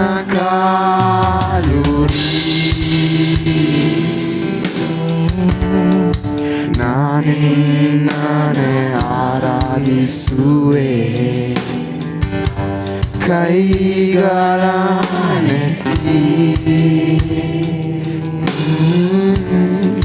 ನಾನಿನ್ನನ್ನೇ ಸ್ತುತಿಸುವೆ ಎಂದೆಂದಿಗೂ ಎಂದೆಂದಿಗೂ ನೀನೇ ಎಂದೆಂದಿಗೂ ಸಿಂಹಾಸನಾಸೀನ ಸಿಂಹಾಸನಾಸೀನ ನನ್ನ ಹೃದಯದಿಂದ ಆರಾಧಿಸುವೆ ಎಂದೆಂದಿಗೂ ಎಂದೆಂದಿಗೂ ನೀನೇ ಎಂದೆಂದಿಗೂ ಸಿಂಹಾಸನಾಸೀನ ಸಿಂಹಾಸನಾಸೀನ ನನ್ನ ಹೃದಯದಿಂದ ಆರಾಧಿಸುವೆ.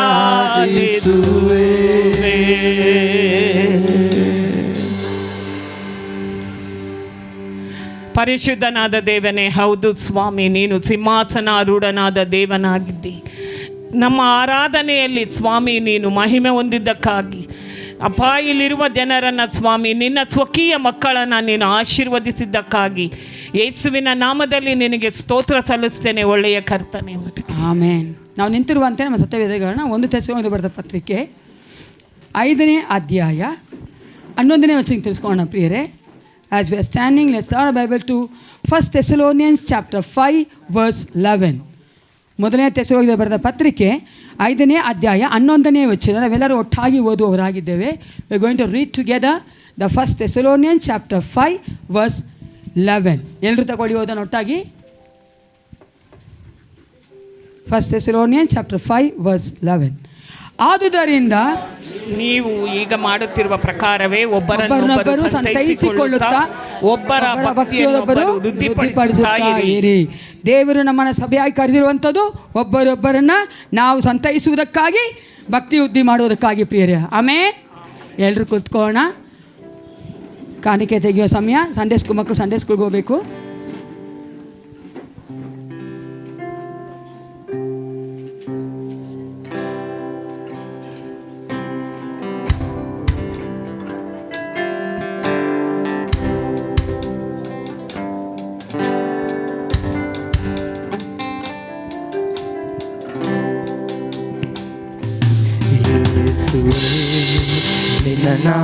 ನಿನ್ನನ್ನಾರಾಧಿಸುವೆ,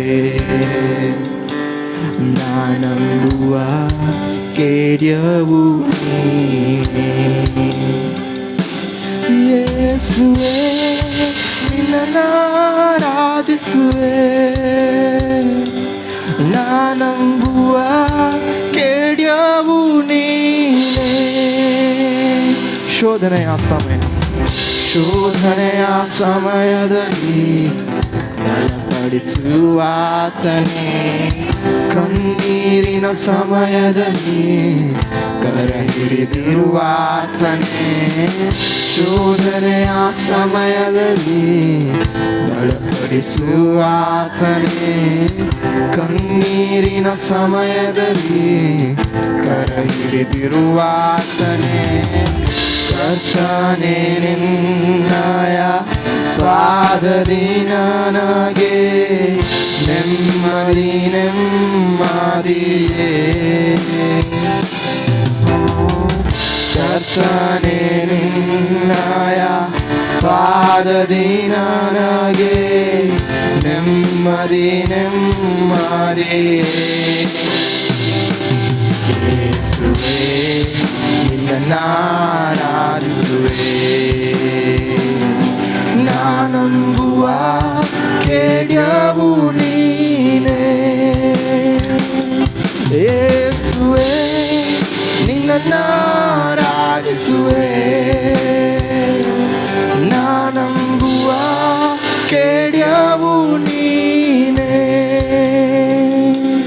ನಾನಂಬುವ ಖೇಡ್ಯವು ನೀನೇ.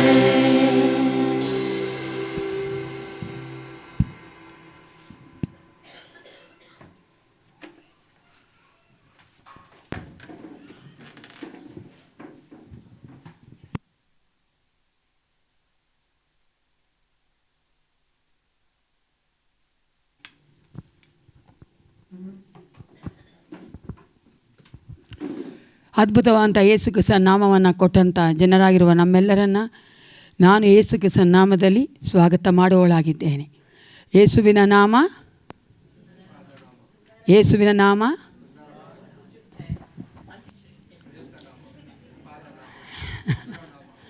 ಯೇಸುವಿನ ನಾಮ ರಕ್ಷಣೆ ಕೊಡುವಂಥ ನಾಮ. ಆಮೇನ್. ಈ ಒಂದು ಸಮಯದಲ್ಲಿ ಈ ವಾರದಲ್ಲಿ ಜನ್ಮದಿನ ಆಚರಿಸ್ಕೊಂಥವ್ರು, ಮದುವೆನ ಆಚರಿಸ್ಕೊಂಥವ್ರು ಇದ್ದ ದಯವಿಟ್ಟು ಎದ್ದು ನಿಂತ್ಕೊಳ್ಳಿ.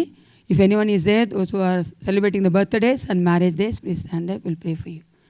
Birthday. ಲೋಕೇಶ್ವರಿ ಬರ್ತಾರೆ. ಲೋಕೇಶ್ವರಿ ಇಲ್ಲ ಮಗನೆ? ಓ, ಸಂಡೇ ಸ್ಕೂಲ್ ಹೋದ್ಲಾ? ಹೇಮಂತ್ ಬರ್ತಾರೆ. ನಿಮ್ಮ ಮೊಮ್ಮಗಂದು ಹೆಸರು ಹೇಳಮ್ಮ? ವಿವಿಯನ್. ವಿವಿಯನ್ ತಾನೇ? ಕರೆಕ್ಟು. ವಿವಿಯನ್. ಹಾಂ, ಲೋಕೇಶ್ವರಿ ಬಂದ್ಬಿಟ್ರು. Very good, ಸಭಾಷ್. ಅಮ್ಮ ಅಂದು ಬರ್ತಾರೆ. ಓ, ಅಜ್ಜಿದು ಮೊಮ್ಮಗಳದ್ದು ಇಬ್ಬರು ಒಟ್ಟಿಗೆ ಬರ್ತಾರೆ. ಓ, ವೆರಿ ನೈಸ್. ಪ್ರಾರ್ಥನೆ ಮಾಡಿಕೊಳ್ಳೋಣ. ಸೇನಾಧೀಶ್ವಾದ ಪರಲೋಕ ತಂದೆ, ಅಪ್ಪ ಬೆತ್ತನೆ ಒಂದು ಸಮಯಕ್ಕಾಗಿ ನನಗೆ ಸ್ತೋತ್ರ ಉಂಟಾಗಲಿ. ಕರ್ದಾತ ನಂಬಿಗಸ್ತನಾಗಿದ್ದಿ ಅಪ್ಪ, ಎಷ್ಟು ಒಳ್ಳೆಯವನಾಗಿದ್ದಿ ರಾಜ. ನಮ್ಮನ್ನು ಬಿಟ್ಟು ಕೊಡದೆ ಕರ್ತನೆ ಕಾದ ವಾರವೆಲ್ಲ ಕಾಯ್ದಂಥ ದೇವನೇ ಈ ಒಂದು ಸಮಯದಲ್ಲಿ ರಾಜ ನಮ್ಮನ್ನು ನಿನ್ನ ಸನ್ನಿಧಾನ ಕರ್ಕೊಂಬೊಯ್ದಕ್ಕಾಗಿ ನಿನಗೆ ಸ್ತೋತ್ರ. ವಿಶೇಷವಾಗಿ ನಿನ್ನ ಭಾಗದ ತಲೆಬಾಗಿ ನಿಂತಿರುವಂಥ ನಿನ್ನ ಮಕ್ಕಳಿನ ಪಾಸನಿಗೆ ಒಪ್ಪಿಸಿಕೊಡುತ್ತೇನೆ. ಲೋಕೇಶ್ವರಿ ಮಗಳನ್ನು ಆಶೀರ್ವದಿಸಬೇಕೆ ನಾನು ಬೇಡುತ್ತೇನಪ್ಪ. ನಾನು ಆದಿಕಾದ ತೀರ್ಮಾನದಾಗಿ ಆ ಮಗಳನ್ನ ಕರ್ತನೆ ಹೌದು ಏಸಪ್ಪ ಆರಿಸಿಕೊಂಡಿದ್ದಿ. ನಿನ್ನ ಒಂದು ಸಮಯಕ್ಕೆ ಸರಿಯಾಗಿ ಕರ್ತನೆ ಎಲ್ಲವನ್ನೂ ಆ ಮಗಳ ಜೀವಿತದಲ್ಲಿ ಮಾಡಿಕೊಟ್ಟಿದ್ದಿ. ಅದಕ್ಕಾಗಿ ನಿನಗೆ ಸ್ತೋತ್ರ. ಆ ಮಗಳನ್ನ ಆಶೀರ್ವದಿಸು. ಈ ಒಂದು ಮುಂದಿನ ವರ್ಷದಲ್ಲಿ ಏಸಪ್ಪ ಇನ್ನೂ ಹೆಚ್ಚಾಗಿ ನಿನ್ನನ್ನು ಅರ್ಥ ಮಾಡಿಕೊಳ್ಳುವಂಥ ಮಗಳಾಗಿ, ಹಲ್ಲೆಲೂಯಾ, ನಿನ್ನ ಬಳಿಗೆ ಬರುವಂಥ ಮಗಳಾಗಿ ಮಾರ್ಪಡಿಸಿ ಬಲಪಡಿಸಿ ನಡೆಸಬೇಕೆಂದು ನಾನು ಒಪ್ಪಿಸಿಕೊಡುತ್ತೇನೆ. ಅನೇಕ ದಿನಗಳಿಂದ ಪ್ರಾರ್ಥನೆ ಮಾಡುತ್ತಿರುವಂಥ ಪ್ರಾರ್ಥನೆಗೆ ಉತ್ತರ ಕೊಡು ಏಸಪ್ಪ. ಆ ಮಗಳನ್ನ, ಅವ್ರ ಗಂಡನನ್ನು, ಇಬ್ಬರು ಮಕ್ಕಳನ್ನ ಆಶೀರ್ವದಿಸಬೇಕೆ ನಾನು ಬೇಡುತ್ತೇನೆ. ಕರ್ತನೇ ನಿನ್ನ ಮಗಾದ ಲಿಶಾ ನಿನ್ನ ಪಾಸನಿಗೆ ಒಪ್ಪಿಸಿಕೊಡುತ್ತೇನೆ. ಲಿಶಾ ಮಗಳನ್ನ ಆಶೀರ್ವದಿಸು. ಯವನಸ್ಥ ಕಾದಲಿರುವಂಥ ಮಗಳು ಏಸಪ್ಪ ನಿನ್ನ ಮಗಳಾಗಿ ಬಲಗೊಂಡು ನಿಲ್ಲುವಂತೆ ಕಾರ್ಯ ಮಾಡು. ಒಳ್ಳೆ ಆರೋಗ್ಯ ಕೊಡು. ಪರಲೋಕದ ಜ್ಞಾನವನ್ನು ಕೊಡು ರಾಜ. ಎಡಕ್ಕಾಗಲಿ ಬಳಕ್ಕಾಗಿ ತಿರುಗದಂತೆ ನಿನ್ನನ್ನೇ ದೃಷ್ಟಿಸಿ ನೋಡುತ್ತಾ ಈ ಒಂದು ಜೀವನದಲ್ಲಿ ನಡೆಯುವಂತೆ ನೀ ಕಾರ್ಯ ಮಾಡಬೇಕೆ ನಾನು ಒಪ್ಪಿಸಿಕೊಡುತ್ತೇನೆ. ಆ ಮಗಳ ಮುಂದಿನ ಜೀವಿತದಲ್ಲಿ ನೀನು ಏನು ಮಾಡಬೇಕೆಂದಿದ್ದೋ ಆ ಒಂದು ಕೆರಿಯರಲ್ಲಿ ಕರ್ತನೆ ಆ ಮಗಳ ಸ್ಟಡೀಸಲ್ಲಿ ನೀನು ಆಶೀರ್ವದಿಸಿ ನಡೆಸಬೇಕೆ ನಾನು ಒಪ್ಪಿಸಿಕೊಡುತ್ತೇನೆ. ಅಪ್ಪ ಫಿಲೋಮಿನ ಮಗಳಿಗೆ ಒಪ್ಪಿಸಿಕೊಡುತ್ತೇನೆ. ಈ ವಯಸ್ಸಾದ ಕಾದಳು ಸಹ ಕರ್ತನೆ ಆ ಮಗಳಿಗೆ ಕೊಟ್ಟಿರುವಂಥ ಬಳಕ್ಕಾಗಿ ನಿನಗೆ ಸ್ತೋತ್ರ.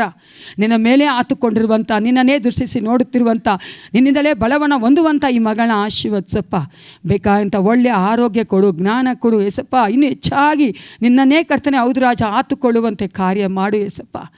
ಎಲ್ಲ ಥರವಾದ ನೋವಿನಿಂದ ಆ ಮಗಳಿಗೆ ಬಿಡುಗಡೆ ಕೊಡು ಏಸಪ್ಪ. ಶಾರೀರಿಕ ನೋವಿನಿಂದ, ಮಾನಸಿಕ ನೋವಿನಿಂದ ಆ ಮಗಳಿಗೆ ಸಂಪೂರ್ಣವಾಗಿ ಬಿಡುಗಡೆ ಕೊಟ್ಟು ಸ್ವಸ್ಥತೆ ಕೊಡಬೇಕೆ ನಾನು ಒಪ್ಪಿಸಿಕೊಡುತ್ತೇನೆ. ಆಶೀರ್ವದಿಸು ದೇವ. ಅಪ್ಪ ಹೌದು ರಾಜ, ನೀನು ಆ ಮಗನಿಗಿದ್ದಿ ಇಮ್ಯಾನ್ಯುವೇಲನಾಗಿ ಎಬಿನೇಸರನಾಗಿರುವುದಕ್ಕಾಗಿ ನಿನಗೆ ಸ್ತೋತ್ರ ರಾಜ. ಹೇಮಂತ್ ಮಗ ನಿನಗೆ ಒಪ್ಪಿಸಿಕೊಡುತ್ತೇನೆ ರಾಜ. ಹೇಮಂತ್ ಮಗನಲ್ಲಿ ಕಾರ್ಯ ಮಾಡು. ನಿನ್ನ ಮಗನಾಗಿ ಮಾರ್ಪಡಿಸಿಕೊಡಬೇಕೆ ನಾನು ಬೇಡುತ್ತೇನಪ್ಪ.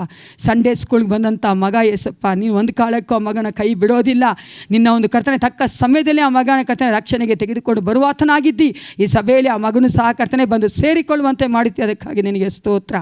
ಒಳ್ಳೆಯ ಆರೋಗ್ಯ ಕೊಡು ಅಪ್ಪ. ಯವನ ಕಾಲದಲ್ಲಿ ಬರುವಂತೆ ಯಾವ ದುರಿಚ್ಛೆಗೂ ತನ್ನನ್ನು ಒಪ್ಪಿಸಿಕೊಡದಂತೆ ಏಸಪ್ಪ ಮಗ ನೀನೇ ಕಾಯಬೇಕೆ ನಾನು ಒಪ್ಪಿಸಿಕೊಡುತ್ತೇನೆ.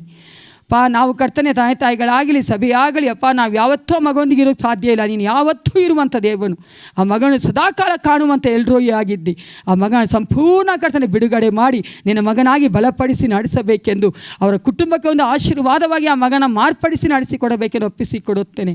ವಿವೇನ್ ಮಗನಿಗೆ ಒಪ್ಪಿಸಿಕೊಡುತ್ತೇನಪ್ಪ.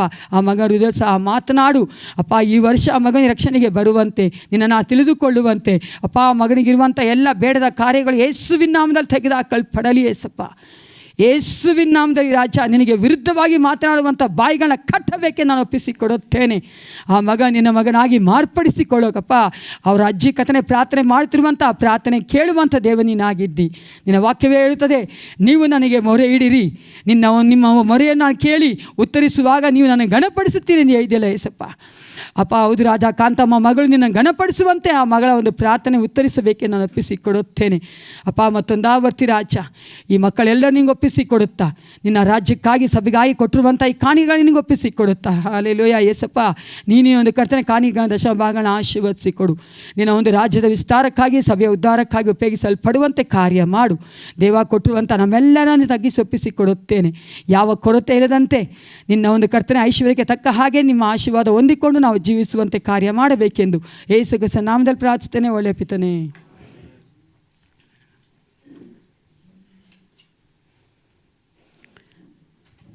ಈಗ ನಾವು ಅನೌನ್ಸ್ಮೆಂಟ್ ಕೇಳುವಂಥ ಸಮಯ. ನಮ್ಮ ಮಧ್ಯವಂತ ಟೈಟಸ್ ಅವ್ರ ಮುಂದೆ ಬಂದು ಅನೌನ್ಸ್ಮೆಂಟ್ ಕೊಡಬೇಕು ಕೇಳ್ಕೊಳ್ತೇನೆ.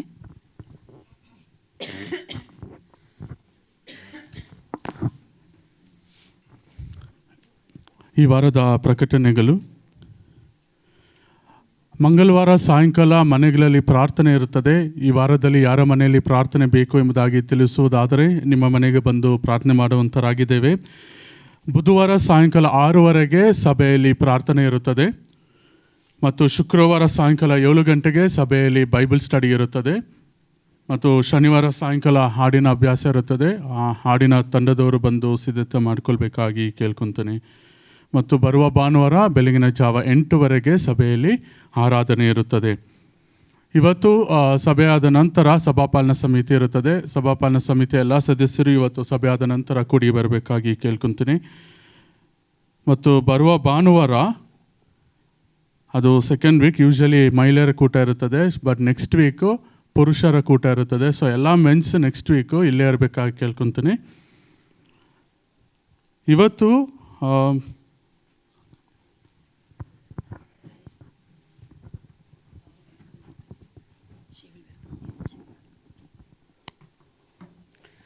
ಸ್ವಲ್ಪ ಈ ಎ ಸಿ ಆಫ್ ಮಾಡಿ ಫ್ಯಾನ್ ಹಾಕ್ಬಂಗೆ ಹೇಳ್ಕೊಳ್ತೇನೆ. ದೇವರು ಸ್ತೋತ್ರ.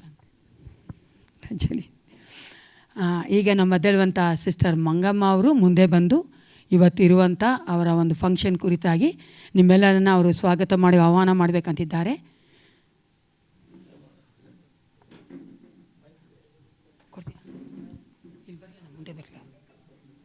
ಮುಂದೆ ಬಂದು ಕರೀವಿ.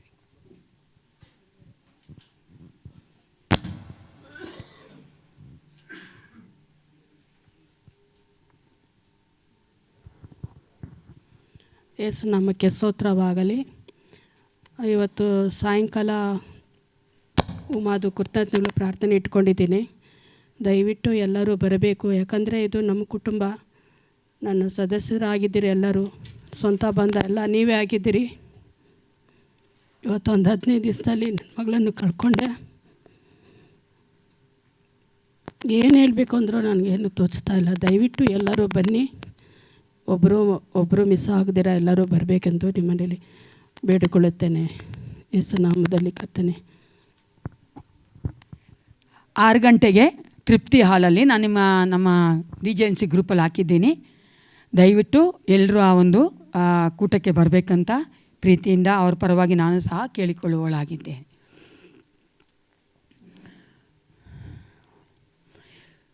ಯೇಸುವಿನ ಬಿಡಾರದಲ್ಲಿ ಇರುವುದಕ್ಕಾಗಿ ಹೋದಂಥ ಉಮಾ ಮಗಳ ಒಂದು ಕೃತಜ್ಞತೆ ಕೂಟಕ್ಕೆ ನಾವೆಲ್ಲರೂ ಬರಬೇಕು. ಈಗ ನಾವು ವಾಕ್ಯ ಕೇಳಿ ಹೋಗ್ತಾ ಇದ್ದೇವೆ. ಈ ದಿನ ಯಾವ ಒಂದು ವಿಶೇಷ ದಿನವಾಗಿದೆ? ಕರ್ತನ ಭೋಜನ ಅಲ್ವಾ? ಸಾಮಾನ್ಯವಾಗಿ ನಾನು ಯಾವಾಗಲೂ ಕರ್ತನ ಭೋಜನ ಇರಬೇಕಾದ್ರೆ ಕರ್ತನ ಭೋಜನದ ಕುರಿತಾಗಿಯೇ ಸಂದೇಶ ಕೊಡೋದು. ಆದರೆ ಇವತ್ತು ಕರ್ತನ ಭೋಜನಕ್ಕೆ ನಾವು ಪಾಲುಗಾರರಾಗಬೇಕಾದ್ರೆ ಕೆಲವೊಂದು ಕಾರ್ಯಗಳನ್ನ ಮಾಡಬೇಕಾಗಿರುವಂಥ ಸಂದೇಶವನ್ನು ನಾವು ಕೇಳುವವರಾಗಿದ್ದೇವೆ. ಕಣ್ಣುಗಳು ಮುಚ್ಚಿಕೊಂಡವರಾಗಿ ವಾಕ್ಯಕ್ಕೆ ನಮ್ಮನ್ನು ಸಿದ್ಧ ಮಾಡಿಕೊಳ್ಳೋಣ.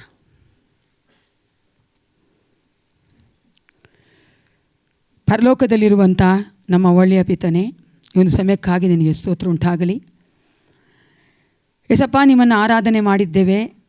ನಿನ್ನ ಹೃದಯಕ್ಕೆ ಸಂತೋಷ ತರುವಂತೆ ನಾವು ಸ್ತೋತ್ರಗಳನ್ನ ಕೊಂಡಾಟಗಳನ್ನ ಮಾಡಿದ್ದೇವೆ. ಯೇಸಪ್ಪ, ಈ ಒಂದು ಸಮಯದಲ್ಲಿ ವಾಕ್ಯದ ಮೂಲಕವಾಗಿ ನಮ್ಮೊಂದಿಗೆ ಮಾತನಾಡು ದೇವಾ. ನೀವು ನಮಗಾಗಿ ಕೊಟ್ಟಂಥ ಆ ಒಂದು ರಕ್ತವನ್ನು, ಆ ಒಂದು ಮಾಂಸವನ್ನು, ನಿನ್ನ ಜೀವವನ್ನು ನೆನೆಸುವಂಥ ಮಕ್ಕಳಾಗಿ ನಿಮ್ಮ ಭಾಗದಲ್ಲಿ ಬರುವಂತೆ ಅದಕ್ಕೆ ನಮ್ಮನ್ನು ನಾವು ಸಿದ್ಧ ಮಾಡಿಕೊಳ್ಳುವಂತೆ ಈ ವಾಕ್ಯದ ಮೂಲಕವಾಗಿ ನಮ್ಮನ್ನು ಸಿದ್ಧ ಮಾಡು. ಯೇಸು ಕ್ರಿಸ್ತನ ಮೂಲಕವಾಗಿ ಪ್ರಾರ್ಥಿಸ್ತೇನೆ ಒಳ್ಳೆಯ ಪಿತನೇ.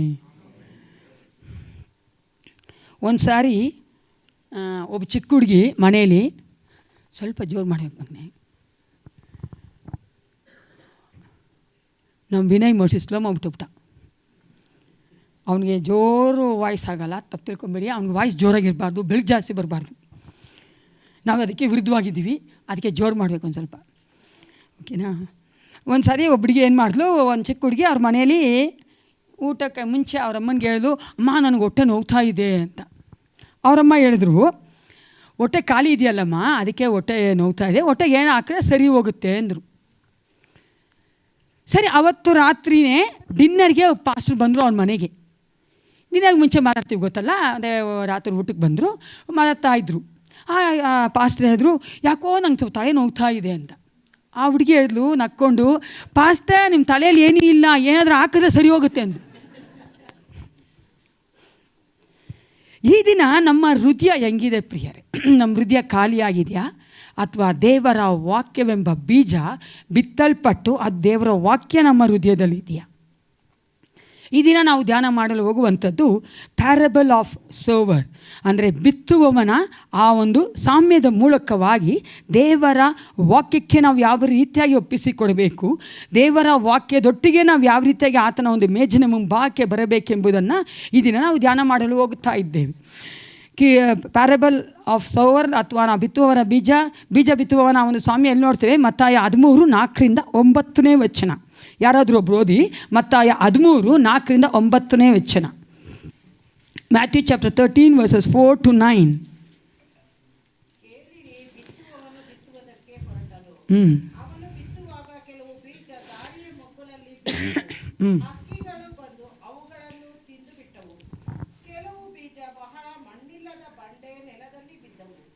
ಅಲ್ಲಿ ಮಣ್ಣು ತೆಳ್ಳಗಿದ್ದರಿಂದ ಅವು ಬೇಗ ಮೊಳೆತವು, ಆದರೆ ಬಿಸಿಲೇರಿದಾಗ ಬಾಡಿ ಬೇರಿಲ್ಲದ ಕಾರಣ ಒಣಗಿ ಹೋದವು.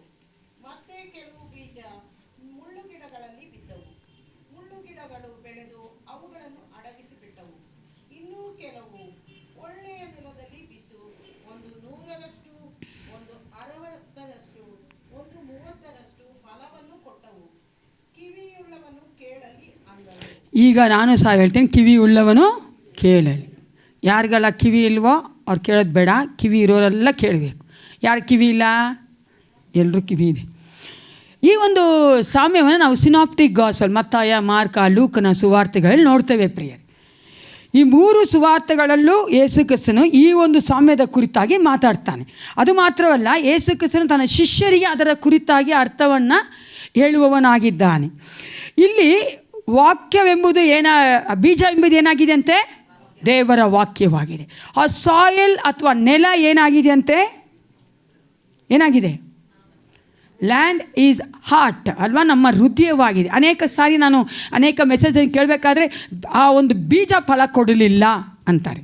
ಅಂದರೆ ದ ವರ್ಡ್ ಆಫ್ ಗಾಡ್ ಅಥವಾ the seed will not give the fruit or produce the fruit ಅಂತಾರೆ. ಅದಂಗಲ್ಲ ಪ್ರಿಯರೇ. ಬೀಜ ಭೂಮಿಯಲ್ಲಿ ಬೀಳುವಾಗ ಭೂಮಿ ಏನಾಗಿರಬೇಕು? ಫಲವತ್ತಾಗಿದ್ದರೆ ಅದು ಫಲ ಕೊಡುವಂಥದ್ದು. ಅವಾಗ ಯಾರ ಕರ್ತವ್ಯ? ಅದು ನೆಲದ ಕರ್ತವ್ಯ ಅಥವಾ ನಮ್ಮ ಹೃದಯದ ಕರ್ತವ್ಯ, ನಮ್ಮ ಕರ್ತವ್ಯ. ಆ ಒಂದು ಬೀಜ ಎನ್ನುವಂಥ ದೇವರ ವಾಕ್ಯ ನಮ್ಮಲ್ಲಿ ಬೀಳಬೇಕಾದ್ರೆ ಅದು ಫಲ ಕೊಡುವಂಥದ್ದು. ಹಲ್ಲೆಲೂಯಾ. ಈ ದೇವರ ವಾಕ್ಯ ಅನ್ನುವಂಥದ್ದು ಈ ಸತ್ಯವೇದದಲ್ಲಿ 4 ರೀತಿಯಾಗಿ ಹೇಳಲ್ಪಟ್ಟಿದೆ. There are 4 phrases to explain the word of God in the Bible. 4 ರೀತಿಯಾದಂಥ ಒಂದು ಕಾರ್ಯಗಳನ್ನು ಈ ದೇವರ ವಾಕ್ಯ ಅಂತ ಹೇಳಬೇಕಾದ್ರೆ ಸತ್ಯವೇದ ನಮಗೆ ತೋರಿಸಿಕೊಡುವಂಥದ್ದಾಗಿದೆ. ದೇವರ ವಾಕ್ಯ ಅಂದರೆ ಏನು ಅನ್ನೋದಕ್ಕೆ, ಓಕೆನಾ. ಮೊದಲನೇದಾಗಿ ಆದಿಕಾಂಡ 1:3 ದೇವರು ಹೇಳ್ತಾನೆ, ಎಲ್ಲರೂ ಗೊತ್ತಿರುವಂಥ ವಚನ, ಆಗ ದೇವರು ಬೆಳಕಾಗಲಿ ಅನ್ನಲು ಏನಾಯಿತು? ಆತನ ಬಾಯಿಂದ ಬಂದಂಥ ಮಾತು, that word has the power. ಎಲ್ಲರೂ ಹೇಳಿ, ಪವರ್. ದೇವರ ಒಂದು ವಾಕ್ಯ ಅನ್ಬೇಕಾದ್ರೆ first Bible says is a God's power. ದೇವರ ವಾಕ್ಯ ಅಂದ್ರೇನು? ದೇವರ ಶಕ್ತಿ ಪ್ರಿಯರೇ. ನೀವು ಇಬ್ರಿಯ 11:3 ಕೆಲವೊಂದು ವಚನಗಳು ಹೇಳ್ತೇನೆ, ಯಾವ ರೀತಿಯಾಗಿ ದೇವರು ಈ ಲೋಕವನ್ನು ಸೃಷ್ಟಿ ಮಾಡಿದ್ದಾನೆ, ಆತನ ಒಂದು ಮಾತಿನ ಮೂಲಕವಾಗಿ, ಆತನ ಮಾತಿನಲ್ಲಿ ಶಕ್ತಿ ಇತ್ತು ಅಂತ ಹೇಳುವುದಕ್ಕಾಗಿ ಇಬ್ರಿಯ 11:3 ಲೋಕಗಳು ದೇವರ ಮಾತಿನಿಂದ ನಿರ್ಮಿತವಾದವೆಂದು ನಂಬಿಕೆಯಿಂದಲೇ ನಾವು ತಿಳಿದುಕೊಂಡು ಕಾಣಿಸುವ ಈ ಜಗತ್ತು ದೃಶ್ಯ ವಸ್ತುಗಳಿಂದ ಉಂಟಾಗಲಿಲ್ಲವೆಂದು ಗ್ರಹಿಸುತ್ತೇವೆ. ಯಾವುದೋ ಇತ್ತು, ಅದರಿಂದ ದೇವರು ಮಾಡಲಿಲ್ಲ. ಏನೂ ಇಲ್ಲದವುಗಳಿಂದ ದೇವರು ಆ ಸೃಷ್ಟಿ ಬರುವಂತೆ ಮಾಡ್ದ. ಆ ಸೃಷ್ಟಿ ಬರೋದಕ್ಕೆ ಕಾರಣ ಏನು? ಆತನ ಮಾತಿನಲ್ಲಿದ್ದಂಥ ಶಕ್ತಿ ಪ್ರಿಯರೇ. ಮೂರನೇದಾಗಿ ನೋಡ್ತೀವಿ ಒಂದು ವಚನ 2 ಪೇತ್ರ 3:5 ಪೂರ್ವ ಕಾಲದಲ್ಲಿದ್ದ ಭೂಮಿ ಆಕಾಶಗಳು ದೇವರ ವಾಕ್ಯದ ಮೂಲಕ ನೀರಿನಿಂದ ಉಂಟಾಗಿ ನೀರಿನಿಂದ ಆಧಾರಗೊಂಡಿರುವಲ್ಲಿ ನಾವು ನೋಡುತ್ತೇವೆ. ನಮಗೊತ್ತು ಆದಿಕಾಂಡ 1:1 ಆ ಒಂದು ದೇವರ ಆತ್ಮ ಜಲದ ಮೇಲೆ ಚಲಿಸ್ತಾ ಇತ್ತು. ನಮಗೊತ್ತು ಭೂಮಿಯ ಕೆಳಗಡೆ ನೀರಿದೆ, ಭೂಮಿಯ ಮೇಲೆ ನೀರಿದೆ, ಆಕಾಶದ ಸಹ ನೀರಿದೆ. ಯಾರೆಲ್ಲ ನಂಬ್ತಿರ್ರಿ? ನೀರಿದೆಯೋ ಇಲ್ವೋ ನಮ್ಮದೇ ನಮ್ಮದ್ರ ಪರವಾಗಿಲ್ಲ, ಏಸಪ್ಪನ ವಾಕ್ಯ ನಂಬಿದ್ರೆ ಸಾಕು, ಓಕೆನಾ? The world was created by word of god which is the power of god. ದೇವರ ಒಂದು ವಾಕ್ಯಕ್ಕೆ ದೇವರ ವಾಕ್ಯ ಅಂದ ಬಗ್ಗೆ ದೇವರ ಶಕ್ತಿ, ಅದು ಈ ಲೋಕವನ್ನು ಸೃಷ್ಟಿ ಮಾಡಿದೆ ಪ್ರಿಯರೇ. ಏನು ಇಲ್ಲದರಲ್ಲಿ ಸೃಷ್ಟಿ ಮಾಡಿದೆ. ಮನುಷ್ಯ ನಾವೇನು ಮಾಡ್ತೀವಿ, ಇರೋದ್ರಲ್ಲಿ ತೆಗೆದುಕೊಂಡು ಇನ್ವೆಂಟ್ ಮಾಡ್ತೀವಿ ಅಲ್ವಾ? ಇರಬೇಕು, ಒಂದು ವಸ್ತು ನಾವು ಬೇಕು, ಅವಾಗ ನಾವು ಅದ್ರಲ್ಲಿ ಏನೋ ಮಾಡೋಕ್ಕಾಗೋದು. ಆದರೆ ನನ್ನೇ ಸ್ವಲ್ಪ ಹಂಗಲ್ಲ, ಆತನ ಮಾತಿನಲ್ಲಿಯೇ ಆತನು ಸೃಷ್ಟಿ ಮಾಡಿದನು. ದೇವರ ವಾಕ್ಯ ಅಂದರೆ ಮೊದಲನೇದಾಗಿ ದೇವರ ಶಕ್ತಿ. ಕೇಳಿಸ್ಕೋಬೇಕು ಸರಿಯಾಗಿ, ಕಿವಿ ಇಲ್ಲವನು ನೀವೇ ಹೇಳ್ತಾ ಇದ್ರೆ ಕೇಳಿಸ್ಕೊಳ್ಳಿ. ಎರಡನೇದಾಗಿ ಯೋಹಾನ 1:3 ಓದಿ ಯಾರಾದೊಬ್ರು. ಯೋಹಾನ 1:3, ಜಾನ್ ಚಾಪ್ಟರ್ 1:3 ಹೇಳಿ ಆಂಟಿ. ಆದಿಯಲ್ಲಿ ಆ ವಾಕ್ಯವು ದೇವರಾಗಿತ್ತು. Secondly the word of God is Jesus Christ. ಸತ್ಯವೇದ ಹೇಳುವಂಥದ್ದು ಮೊದಲನೇದಾಗಿ ದೇವರ ಶಕ್ತಿ, ಎರಡನೇದಾಗಿ ದೇವರ ಯೇಸು ಕ್ರಿಸ್ತನೇ ವಾಕ್ಯವಾಗಿದ್ದಾನೆ. I think no need of explanation, you know that. Third one, ಮೂರನೇದಾಗಿ ಅಪೊಸ್ತಲರ ಕೃತ್ಯ 8:12 ಯಾರಾದರೂ ಒಬ್ರು ಹೋಗಿ. ಆಕ್ಟ್ಸ್ ಚಾಪ್ಟರ್ 8:12 ಅಪೊಸ್ತಲರ ಕೃತ್ಯ 8:12.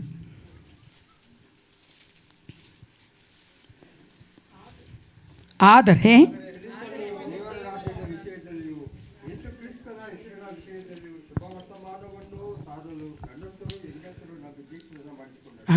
The word of god is a good news of Kingdom of god. ದೇವರ ರಾಜ್ಯದ ಶುಭ ವಾರ್ತೆಯೇ ದೇವರ ವಾಕ್ಯವಾಗಿದೆ ಪ್ರಿಯರೇ.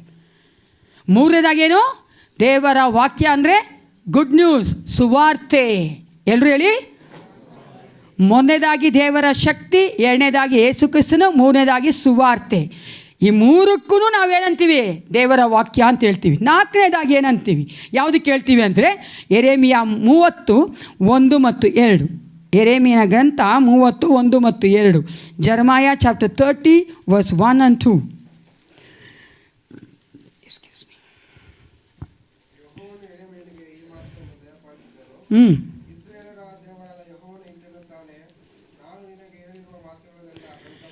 ಗ್ರಂಥವಾಗಿ ಬರೇ.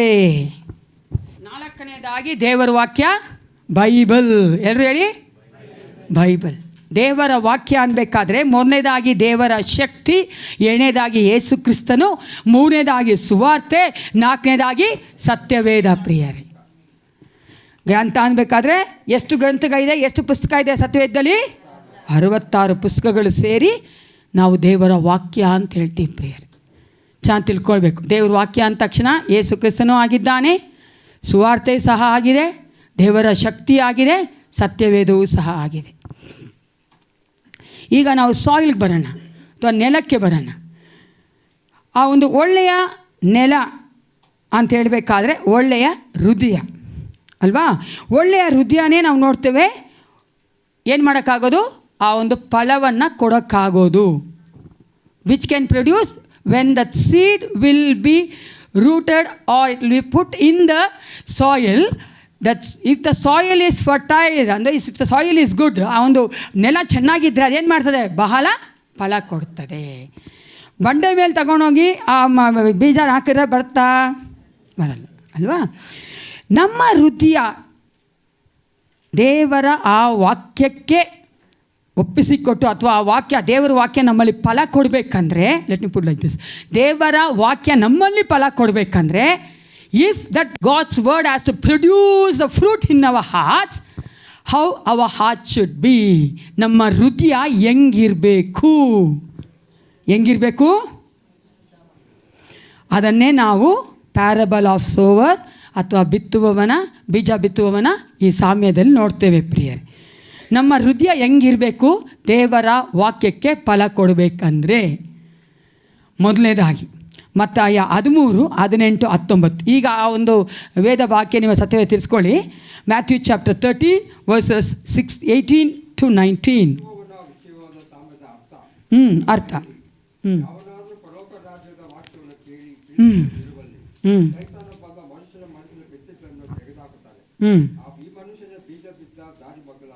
ಸಾಕು. ಮೊದಲನೇದಾಗಿ ಏನು ನೋಡ್ತೇವೆ, hear the message and understand so that Satan cannot take away the word.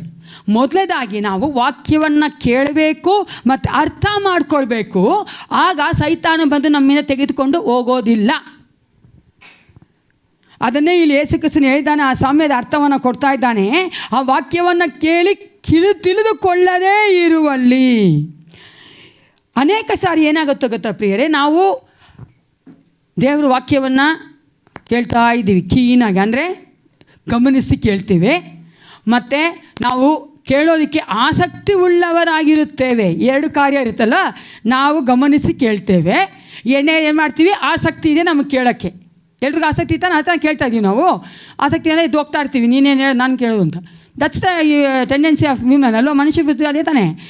ಆದರೆ ಇಲ್ಲಿ ನಾವೇನು ಮಾಡ್ತೀವಿ, ದೇವ್ರ ವಾಕ್ಯವನ್ನು ಕೇಳೋಕ್ಕೆ ಆಸೆ ಪಡ್ತಾ ಇದ್ದೀವಿ, ನಾವು ಗಮನಿಸಿ ಕೇಳ್ತೇವೆ. ಆದರೆ ದೇರ್ ಈಸ್ ಬಟ್ ಇಯರ್, ಆದರೆ ಎಲ್ರು ಹೇಳಿ, ಏನು ಮಾಡಬೇಕಂದ್ರೆ accept the word of god. ದೇವರ ವಾಕ್ಯ ನನಗೆ ಬರಬೇಕಾದ್ರೆ, ದೇವ್ರ ವಾಕ್ಯ ನಾನು ಹೇಳ್ತಾ ಇದ್ದಾಗ ಒಬ್ಬೊಬ್ಬರಲ್ಲಿ ದೇವ್ರ ವಾಕ್ಯ ಮಾತಾಡಬೇಕಾದ್ರೆ, ಈ ವಾಕ್ಯ ನನಗೆ ಅಂತ ತೆಗೆದುಕೊಂಡು ನಮ್ಮನ್ನು ನಾವು ಸರಿ ಮಾಡ್ಕೊಳ್ಬೇಕು ಪ್ರಿಯರೇ. ಎಲ್ಲ ವಾಕ್ಯಗಳನ್ನ ದೇವರು ಎಲ್ಲರೊಟ್ಟಿಗೆ ಮಾತಾಡಲ್ಲ, ಚೆನ್ನಾಗಿ ಕೇಳಿಸ್ಕೊಳ್ಳಿ. ಎಲ್ಲ ವಾಕ್ಯಗಳನ್ನ ದೇವರು ಎಲ್ಲರೊಟ್ಟಿಗೆ ಮಾತಾಡಲ್ಲ. ಇಲ್ಲಿ ಅನೇಕ ವಿಶ್ವಾಸಿಗಳು ಗಲಿಬಿಲಿ ಆಗಿದ್ದಾರೆ. ದೇವರ ವಾಕ್ಯ ಯಾರಿಗೋ ಮಾತಾಡ್ತಾ ಇರುತ್ತೆ, ಆ ವಾಕ್ಯ ನನಗಲ್ಲ. ಆದರೆ ಅವ್ರು ಬಂದು ನನಗೇ ಮಾತಾಡ್ದಂಗೆ ನನಗೇ ಹೇಳ್ತಾ ಇದ್ದಾರೆ ಅಂತ ಅನ್ಕೊತಾರೆ. ತಪ್ಪು ಪ್ರಿಯರೇ. ನಾವು ಅರ್ಥ ಮಾಡ್ಕೋಬೇಕು, ನಮ್ಮ ಹೃದಯಕ್ಕೆ ಗೊತ್ತು, ನಮ್ಮ ಮನಸ್ಸಿಗೆ ಗೊತ್ತು ಯಾವ ವಾಕ್ಯ ನನಗೆ ಬೇಕು, ನಾನು ಎಲ್ಲಿ ನಿಂತಿದ್ದೀನಿ ದೇವರಲ್ಲಿ ಅಂತ. ದೇವ್ರ ವಾಕ್ಯ ನಮ್ಮನ್ನು ಖಂಡಿಸ್ತದೆ, ಗದರಿಸ್ತದೆ, ಸರಿ ಮಾಡ್ತದೆ, ಗೊತ್ತಲ್ವಾ? ಆ ವಾಕ್ಯ ಯಾವುದೋ ನಾನು ತಗೊಬೇಕು. ಅನೇಕ ನಾನು ಕೇಳಿದ್ದೀನಿ ನನ್ನ ಸೇವೆಯಲ್ಲಿ, ಸಿಸ್ಟರ್ ಹಿಂಗೆ ಮಾತಾಡ್ಬಿಟ್ರು ಪಾಸ್ಟ್ರು. ನಾನು ಹೇಳ್ದೆ, ನೀವು ಅದರಲ್ಲಿ ಇದ್ದೀರ? ಇಲ್ಲ ಸಿಸ್ಟರ್ ನಾನು ಸರಿ ಇದ್ದೀನಿ. ಮತ್ತು ಯಾಕೆ ತಗೊತೀಯಾ? ಅರ್ಥ ಆಗತ್ತಲ್ವಾ? ಗಲಿಬಿಲಿ ಆಗಿಬಿಡ್ತಾರೆ. ಹಂಗೆ ತಗೊಂಡು ಪಾಪ ಪಾಸ್ಟ್ರನ್ನ ಬಂದಂಗೆ ಬೈತಾರೆ. ಹಂಗಲ್ಲ ಪ್ರಿಯರೇ, ದೇವ್ರ ವಾಕ್ಯ ಅನ್ನೋದು ಸ್ಪೆಸಿಫಿಕ್ಕಾಗಿ ನಮಗೆ ಬರ್ತದೆ. Do you believe that? ಅರ್ಥ ಆಗತ್ತಲ್ವಾ? ಆ ವಾಕ್ಯನ ಅದಕ್ಕೆ ಹೇಳೋದು, ಯಾವ ವಾಕ್ಯ ನಮ್ಮ ಹತ್ರ ಮಾತಾಡ್ತಾ ಗೊತ್ತಿಲ್ಲ, ಅದಕ್ಕೆ ನಾವು ಎಲ್ಲ ವಾಕ್ಯನ ಕೇಳಿಸ್ಕೊಬೇಕು. ಹಾಲೆಲೂಯ, ನನಗೆ ಗೊತ್ತು. ಅವಾಗ ನೀವು ಅನ್ಕೊಂಡ್ಬಿಡ್ತೀರ ವಾಕ್ಯ ಕೇಳೋಣ ಅಂತ, ಅದಕ್ಕೆ ನಾನು ಮೊದಲೇ ಹೇಳ್ಬಿಟ್ಟೆ. Very nice, Holy Spirit is so good ಅಲ್ವಾ? ಯಾಕೆ ಅನ್ಕೊಂತೀವಲ್ಲ, ಏನು ಹೇಳಿ ಬಿಡು ನನಗೆ ಹೇಳ್ತಿಲ್ಲ. ಹಂಗಲ್ಲ, ಅದು ಯಾವ ವಾಕ್ಯ ಗೊತ್ತಿಲ್ವೇ ನಮಗೆ, ಯಾವಾಗ ರಕ್ಷಣೆಗೆ ಬರ್ತೀನಿ ಗೊತ್ತಿಲ್ವೇ ನಮಗೆ, ಯಾವಾಗ ಏಸಾವ್ ಬರ್ತಾನೆ ಗೊತ್ತಿಲ್ವೇ ನಮಗೆ. ಅದಕ್ಕೆ ನಾವು ಸಿದ್ಧರಾಗಿರಬೇಕು. ದೇವ್ರು ನಮ್ಮನ್ನು ಹುಟ್ಟಿಸಿದಂಥ ತಂದೆ, ಅದು ಆತನ ಗೊತ್ತಿಲ್ಲ, ಎಲ್ಲ ಗೊತ್ತಲ್ಲ.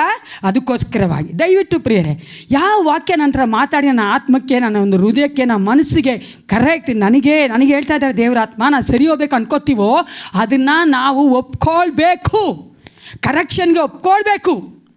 ಆವಾಗಲೇ ಆ ವಾಕ್ಯವನ್ನು ಸೈತಾನ ತೆಗೆದುಕೊಂಡು ಹೋಗೋದಿಲ್ಲ. ಇಲ್ಲಾಂದರೆ ಏನಾಗುತ್ತೆ, ತೆಗೆದುಬಿಡ್ತಾನೆ ಸೈತಾನ, ನಾವು ಸರಿನೇ ಹೋಗೋಲ್ಲ. ವರ್ಷಾನುಗಟ್ಟಲೆ ನಾವು ದೇವ್ರ ವಾಕ್ಯ ಕೇಳ್ತಾ ಇರ್ತೀವಿ. ಎಷ್ಟು ಭಾನುವಾರ ಇದೆ ಒಂದು ವರ್ಷದಲ್ಲಿ?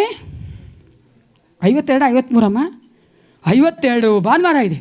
ಎವ್ರಿ ಭಾನುವಾರ ಕೇಳ್ತೀವಿ, ಯಾಕಂದ್ರೆ ಬೇರೆ ದಿನಗಳು ನೀವು ಬರಲ್ಲ ಬಿಡಿ, ಅದಕ್ಕೆ ನಾನು ಹೇಳ್ತಾ ಇಲ್ಲ. 52 ಭಾನುವಾರ ಬರ್ತಿರಲ್ಲ, 52 ಭಾನುವಾರ ವಾಕ್ಯ ಕೇಳ್ತಿರಲ್ಲ. ಆದರೆ ಏನು ಮಾಡ್ತಾಯಿಲ್ಲ, ನಾವು ಅಕ್ಸೆಪ್ಟ್ ಮಾಡ್ಕೊಳ್ಳಲ್ಲ, ಅದನ್ನು ನಾವು ಒಪ್ಪಿಸಿಕೊಡೋದಿಲ್ಲ. ಎರಡನೇದಾಗಿ ಬಿ ರಿಸೆಪ್ಟಿವ್. ದೇವರ ವಾಕ್ಯ ನಮಗೆ ಬರಬೇಕಾದ್ರೆ ನಾವು ಅದಕ್ಕೆ ಗ್ರಹಿಸಿಕೊಂಡವರಾಗಿ ಅದಕ್ಕೆ ನಮ್ಮನ್ನು ಒಪ್ಪಿಸ್ಕೊಡ್ಬೇಕು. ಚೆನ್ನಾಗಿ ಕೇಳಿಸ್ಕೊಳ್ಳಿ ಪ್ರಿಯರೇ, ಸೈತಾನಿ ಒಪ್ಪಿಸ್ಕೊಡದೇ ಇದ್ರೂ ನಿಮ್ಮಲ್ಲಿ ಕಾರ್ಯ ಮಾಡಿಬಿಡ್ತಾನೆ.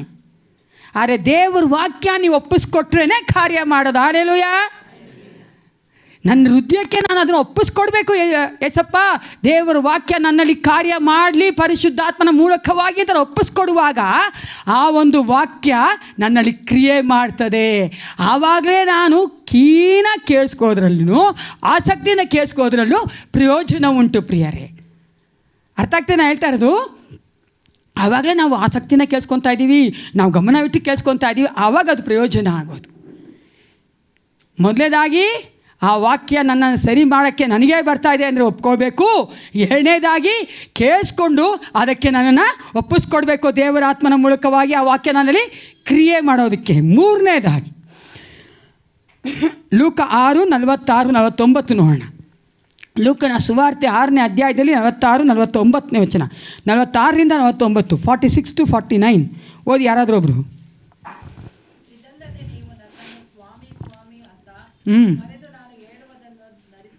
ಇರುವುದೇಕೆ ಕ್ವಶನ್ ಮಾರ್ಕ್. ನನ್ನ ಬಳಿಗೆ ಬಂದು ನನ್ನ ಮಾತುಗಳನ್ನು ಕೇಳಿ ಅವುಗಳಂತೆ ನಡೆಯುವವನು ಯಾರಿಗೆ ಸಮಾನನೆಂಬುವುದು ನಿಮಗೆ ತೋರಿಸುತ್ತೇನೆ. ಅವನು ಆಳವಾಗಿ ಅಗೆದು ಬಂಡೆಯ ಮೇಲೆ ಅಸ್ತಿವಾರವನ್ನು ಹಾಕಿ ಮನೆ ಕಟ್ಟಿದವನಿಗೆ ಸಮಾನನು. ಮಳೆ ಬಂದು ಪ್ರವಾಹವು ಆ ಮನೆಯನ್ನು ಬಡಿದಾಗೂ ಅದು ಚೆನ್ನಾಗಿ ಕಟ್ಟಿದ್ದರಿಂದ ಪ್ರವಾಹವು ಅದನ್ನು ಅಲ್ಲಾಡಿಸಲಾರದೆ ಹೋಯಿತು. ಆದರೆ ನನ್ನ ಮಾತುಗಳನ್ನು ಕೇಳಿ ಅವುಗಳಂತೆ ನಡೆಯದಿರುವವನು ಅಸ್ತಿವಾರವಿಲ್ಲದೆ ನೆಲದ ಮೇಲೆ ಮನೆ ಕಟ್ಟಿದವನಿಗೆ ಸಮಾನನು. ಪ್ರವಾಹವು ಅದಕ್ಕೆ ಬಡಿಯಿತು, ಬಡಿದ ಕೂಡಲೇ ಅದು ಕುಸಿದು ಬಿದ್ದು ಪೂರ ಹಾಳಾಯಿತು. ಸಾಕು. ಇಲ್ಲಿ ಹೇಳ್ತದೆ ಮೂರನೇದಾಗ ಏನಾಗಿರ್ಬೇಕಂತ ನಾವು ಬಿ ಒಬೀಡಿಯಂಟ್. ದೇವರ ವಾಕ್ಯಕ್ಕೆ ನಾವು ದೇವರು ನಮಗೆ ಕೊಡುವಂಥ ಒಂದು ಆಜ್ಞೆಗಳಿಗೆ ನಾವೇನಾಗಬೇಕು? ವಿಧಿಯರಾಗಬೇಕು ಪ್ರಿಯರೇ. ಇಲ್ಲೂ ಇನ್ನೊಂದು ಮಾತು ಹೇಳ್ತೀನಿ, ಎಲ್ಲ ಆಜ್ಞೆಯನ್ನು ಎಲ್ರಿಗೂ ದೇವ್ರು ಕೊಡ್ತಾ ಇಲ್ಲ. It's A general commandments. 10 commandments ಗೊತ್ತಲ್ಲ ನಿಮಗೆ? ಆ 10 ಕಮ್ಯಾಂಡ್ಮೆಂಟ್ಸ್ನ ಯೇಸು ಕ್ರಿಸ್ತನು 2 ಕಮ್ಯಾಂಡ್ಮೆಂಟ್ ಹಾಗೆ ಮಾಡಿಬಿಟ್ಟಿದ್ದಾನೆ. ಯಾವುದದು? ಎರಡನೇದು ನಿನ್ನಂತೆ ನಿನ್ನ ಪರರನ್ನು ಪ್ರೀತಿಸು. ಅನೇಕ ಸಾರಿ ಈ 2 ಆಜ್ಞೆಗಳಲ್ಲಿ ಅನೇಕ ಕಾರ್ಯಗಳು ಬರ್ತದೆ ನಮ್ಮ ಜೀವನದಲ್ಲಿ. ಅದು ನೇರವಾಗಿರೋದಿಲ್ಲ, ಅನೇಕ ಸಾರಿ ನೇರವಾಗಿರೋದಿಲ್ಲ ಅದು. ಆದರೆ ನಾವು ನೇರವಾಗಿ ಇಲ್ಲದೇ ಇರುವಂಥ ಈ ಒಂದು ಸಮಯದಲ್ಲಿ, ಅಂದರೆ ಆ ಒಂದು ಕಾರ್ಯದಲ್ಲಿ ನಾವೇನು ಮಾಡ್ತೀವಿ? ದೇವರು ಇದನ್ನು ಮಾಡ್ತಾ ಇಲ್ಲ ಮಗನೇ ಮಗಳೇ ಅಂತ ಹೇಳಿ ಆ ಆಜ್ಞೆನ ಕೊಡ್ತಾರಲ್ಲ, ಆ ಆಜ್ಞೆನ ನಾನು ವಿಧಿಯನಾಗಬೇಕು. ಇವಾಗ ಒಂದು ಉದಾಹರಣೆ, ನಾನೇ ದೇವರು, ನನ್ನ ಮುಂದೆ ನಿಮ್ಗೆ ಬೇರೆ ದೇವ್ರುಗಳಿರಬಾರ್ದು ಅಂತ ಹೇಳ್ತಾನಲ್ವಾ? ನಾವು ಯಾವ ಒಂದು ದೇವ್ರುಗಳನ್ನೂ ಇಟ್ಕೊಂಡಿದ್ದೀರೇನ್ರಿ? ಇಟ್ಕೊಂಡಿಲ್ಲ. ಆದರೆ ಅದೇ ದೇವ್ರ ವಾಕ್ಯ ಬೇರೆ ಬೇರೆ ವಚನಗಳು ಹೇಳ್ತದೆ ಯಾವುದೆಲ್ಲ ವಿಗ್ರಹಾರಾಧನೆ ಆಗಿದೆ ಅಂತ. ಗೊತ್ತಲ್ಲ? I am not going to go deep into that. ಅದನ್ನು ನಾವು ನೋಡ್ತೀವಲ್ವ, ಸುಳ್ಳು ಹೇಳೋದು ಅಥವಾ ಹಗೆತನ ಮಾಡೋದು ಅಥವಾ ದ್ವೇಷ ಮಾಡೋದು ಅಲ್ವಾ? ಗೊತ್ತಲ್ಲ ನಿಮಗೆ? ಅಲ್ಲಿ ಅನೇಕ ಒಂದು ಪತ್ರಿಕೆಗಳಲ್ಲಿ ಪೌರ ಮೂಲಕವಾಗಿ ದೇವರಾತ್ಮ ಬರೆಸಿದ್ದಾರೆ. ಅದು ಸಹ ವಿಗ್ರಹಾರಾಧನೆ ತಾನೇ. ಅದಿರಬೇಕಾದ್ರೆ ದೇವರು ನಮ್ಮ ಹತ್ರ ಮಾತಾಡ್ತಾನೆ, ಆಜ್ಞೆ ಕೊಡ್ತಾನೆ, ಇದು ಮಾಡಬೇಡ ಮಗಳೇ, ಇದಕ್ಕೆ ಯಾವ್ದು ಆಜ್ಞೆ ನೀವು ಮುರಿತಾ ಇದೆಯಾ, ಮೊದಲನೇ ಆಜ್ಞೆ ಮುರಿತಾ ಇದೆಯಾ ಅಂತ. ಆವಾಗ ನಾವು ಬಿಟ್ಕೊಡ್ಬೇಕು. ಅಂದರೆ ಅವಾಗ ನಾವು ವಿಧಿಯರಾಗಬೇಕು. ಅಲ್ಲಿ ನೋಡಿ ಎಷ್ಟು ಚೆನ್ನಾಗಿ ಯೇಸು ಕ್ರಿಸ್ತನು ಹೇಳ್ತಾನೆ, ವಿಧಿಯರಾದರೆ ನಾವೇನಾಗಿರ್ತೀವಂತೆ? ನಮ್ಮ ಮನೆ ಎಲ್ಲಿರುತ್ತಂತೆ? ಬಂಡೆ ಮೇಲೆ ಕಡ್ದಂಗೆ, ಏನು ಬಂದರೂ ಅಲ್ಲಾಡಲ್ಲ. ವಿಧೇಯತೆ ಇಲ್ಲದೆ ನಾವು ದೇವರನ್ನು ಮೆಚ್ಚಿಸಲು ಸಾಧ್ಯವಿಲ್ಲ ಪ್ರಿಯರೇ. ಏನೇ ಕೊಟ್ಟರು ನಾವು ಅನೇಕ ವೇಳೆಗಳಲ್ಲಿ ಸೌಲನ ಹಾಗೆ ಸಬ್ಸ್ಟ್ಯೂಟೇ ನೋಡೋದು, ಆಪ್ಷನ್ಸೇ ನೋಡೋದು. ಇದು ಕೊಟ್ಟು ದೇವರನ್ನ ಮೆಚ್ಚಿಸ್ಬಿಡ್ತೀನಿ. ಆಗಲ್ಲ, ಏಸಪ್ಪ ಮಾಡಲ್ಲ ಹಂಗೆ. ನಮ್ಮ ಕ್ಯಾತ್ರಿನ್ ಹೇಳಿದ್ರಲ್ಲ, ಎಲ್ಲ ಹೊರಗಡೆ ಇರೋ ದೇವ್ರು, ಎಷ್ಟೋ ದೇವ್ರುಗಳಿಗೆ ಕಿವಿಲಿ ಹೂವು ಇದೆ, ನನ್ನ ಏಸಪ್ಪನ ಕಿವಿಲಿ ಹೂವು ಇಲ್ಲ.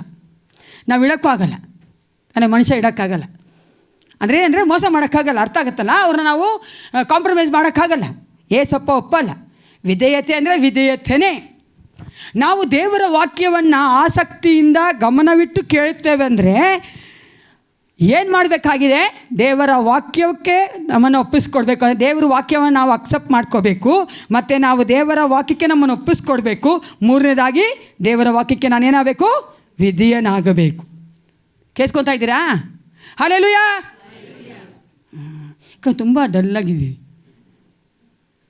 ಏನೋ ಯೋಚನೆ ಮಾಡ್ತಾಯಿದ್ರಿ, ಹೆಂಗೆ ವಾಕ್ಯಕ್ಕೆ ಒಪ್ಪಿಸ್ಕೊಳ್ಳೋಣ ಅಂತ ಯೋಚನೆ ಮಾಡ್ತಾಯಿದ್ರೆ ವೆರಿ ನೈಸ್ ಅಲ್ವಾ? ಅದೇ ತಾನೇ ಬೇಕು ಪ್ರಿಯರೇ. ಇಷ್ಟು 1 ಅವರು ಅರ್ಧ ಗಂಟೆ 3/4 ಗಂಟೆ ಎಲ್ಲ ನಾವು ಮಾತಾಡಿದ ಮೇಲೆ ನಾನು ಯಾವಾಗಲೂ ಅದೇ ಪ್ರೇಯರ್ ಮಾಡಿದೆ. Openly I am telling you, ದೇವರೇ ಯೇಸಪ್ಪ ವಾಕ್ಯ ಅವರು 1% ಆದರೂ ಕಾರ್ಯ ಮಾಡಿಬಿಟ್ರೆ ನಾವು ಮೆಸೇಜ್ ಕೊಟ್ಟಿದ್ದಕ್ಕೆ ಸಾರ್ಥಕತೆ ರೀ ಅಲ್ಲರಿ ಅಲ್ವಾ. ನಾವು ಪ್ರಿಪೇರ್ ಮಾಡ್ಕೊಂಬಂದು ಪ್ರಾರ್ಥನೆ ಮಾಡ್ಕೊಂಬಂದು ಅದೇ ನೀವು ಒಪ್ಕೊಂಡ್ಬಿಟ್ರೆ ಸಾಕು. ಏನೋ ಒಂದು ತಪ್ಪು ಮಾಡ್ತಾ ಇರ್ತೀರ, ಆ ತಪ್ಪು ಬಿಡೋಕ್ಕೆ ದೇವರ ಆತ್ಮ ನಿಮ್ಮಲ್ಲಿ ಮಾತಾಡಿದ್ದಾನೆ, ನೀವು ಆ ದೇವರ ಆತ್ಮ ಸಹಾಯನ ಬಿಟ್ಬಿಡ್ತೀರಾ. That's more than enough. It's equivalent to crores of rupees. Hallelujah. ಅದು ಬಿಟ್ಟು ಕೇಳಿಸ್ಕೊಂಡು ಇಲ್ಲೇ ಕೇಳಿಸ್ಕೊಂಡು ಈ ಕಿವಿಲಿ ಕೇಳಿ ಆ ಕಿವಿಲಿ ಬಿಟ್ಟು ಆ ಮನೆಗೆ ಹೋಗಿ ಹಂಗಿದ್ರೆ ಪ್ರಯೋಜನ ಇಲ್ಲ. ಅರ್ಥ ಆಗತ್ತಲ್ಲ? ಏನು ಪ್ರಯೋಜನ ಇಲ್ಲ ಪ್ರಿಯರೇ. ನಾನು ಹೇಳ್ತೀನಿ 1% ಸರಿ ಹೋದರೂ ಸಾಕು. ನಾನು ತುಂಬ ಯಾವಾಗ ನೋಡೋದಿಲ್ಲ, ಯಾಕೆ ನೋಡೋಕ್ಕಾಗ ದೇವ್ರ ನನ್ನ ಒಂದು ಕನ್ವಿಕ್ಷನ್ನ, ನನ್ನ ಒಂದು ನಂಬಿಕೆ ಏನಂದರೆ, ಅಥವಾ ನಾನು ನಂಬೋದೇನೆಂದರೆ, ಆಸೆ ಪಡೋದೇನೆಂದರೆ, ಮನುಷ್ಯನಾಗಿ ನಾವು ಮಾಡೋಕ್ಕಾಗಲ್ಲ ಅಲ್ವಾ, ಒಂಟಿಗೆ ಮಾಡೋಕ್ಕಾಗಲ್ಲ 100% ಆಗಲ್ಲ. 1% ಅದು ಬಿಡಬೇಕು. 1% ಬಿಟ್ಟರೆ it will make a difference. You know that. ಅದು ವ್ಯತ್ಯಾಸ ತರುತ್ತೆ ಪ್ರಿಯರೇ. ಅದಕ್ಕೋಸ್ಕರ ಮೊದಲನೇದಾಗಿ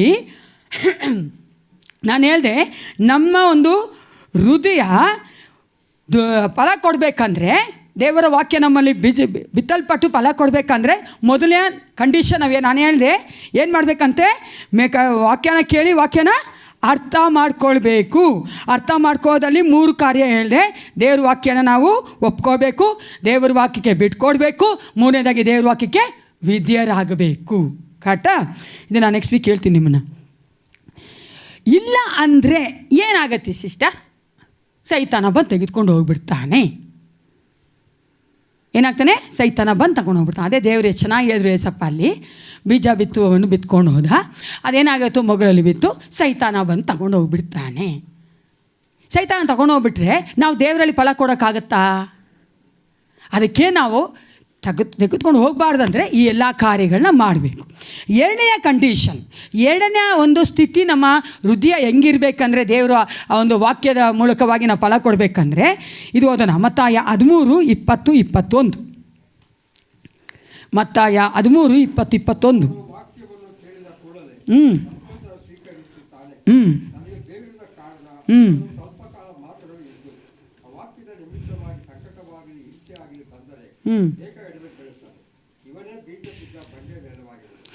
ಇಲ್ಲಿ ನಾವೇನು ನೋಡ್ತೀವಿ, 2ನೇ ಕಂಡೀಷನ್ ಏನಂದರೆ, hour heart should not fall away for the suffering.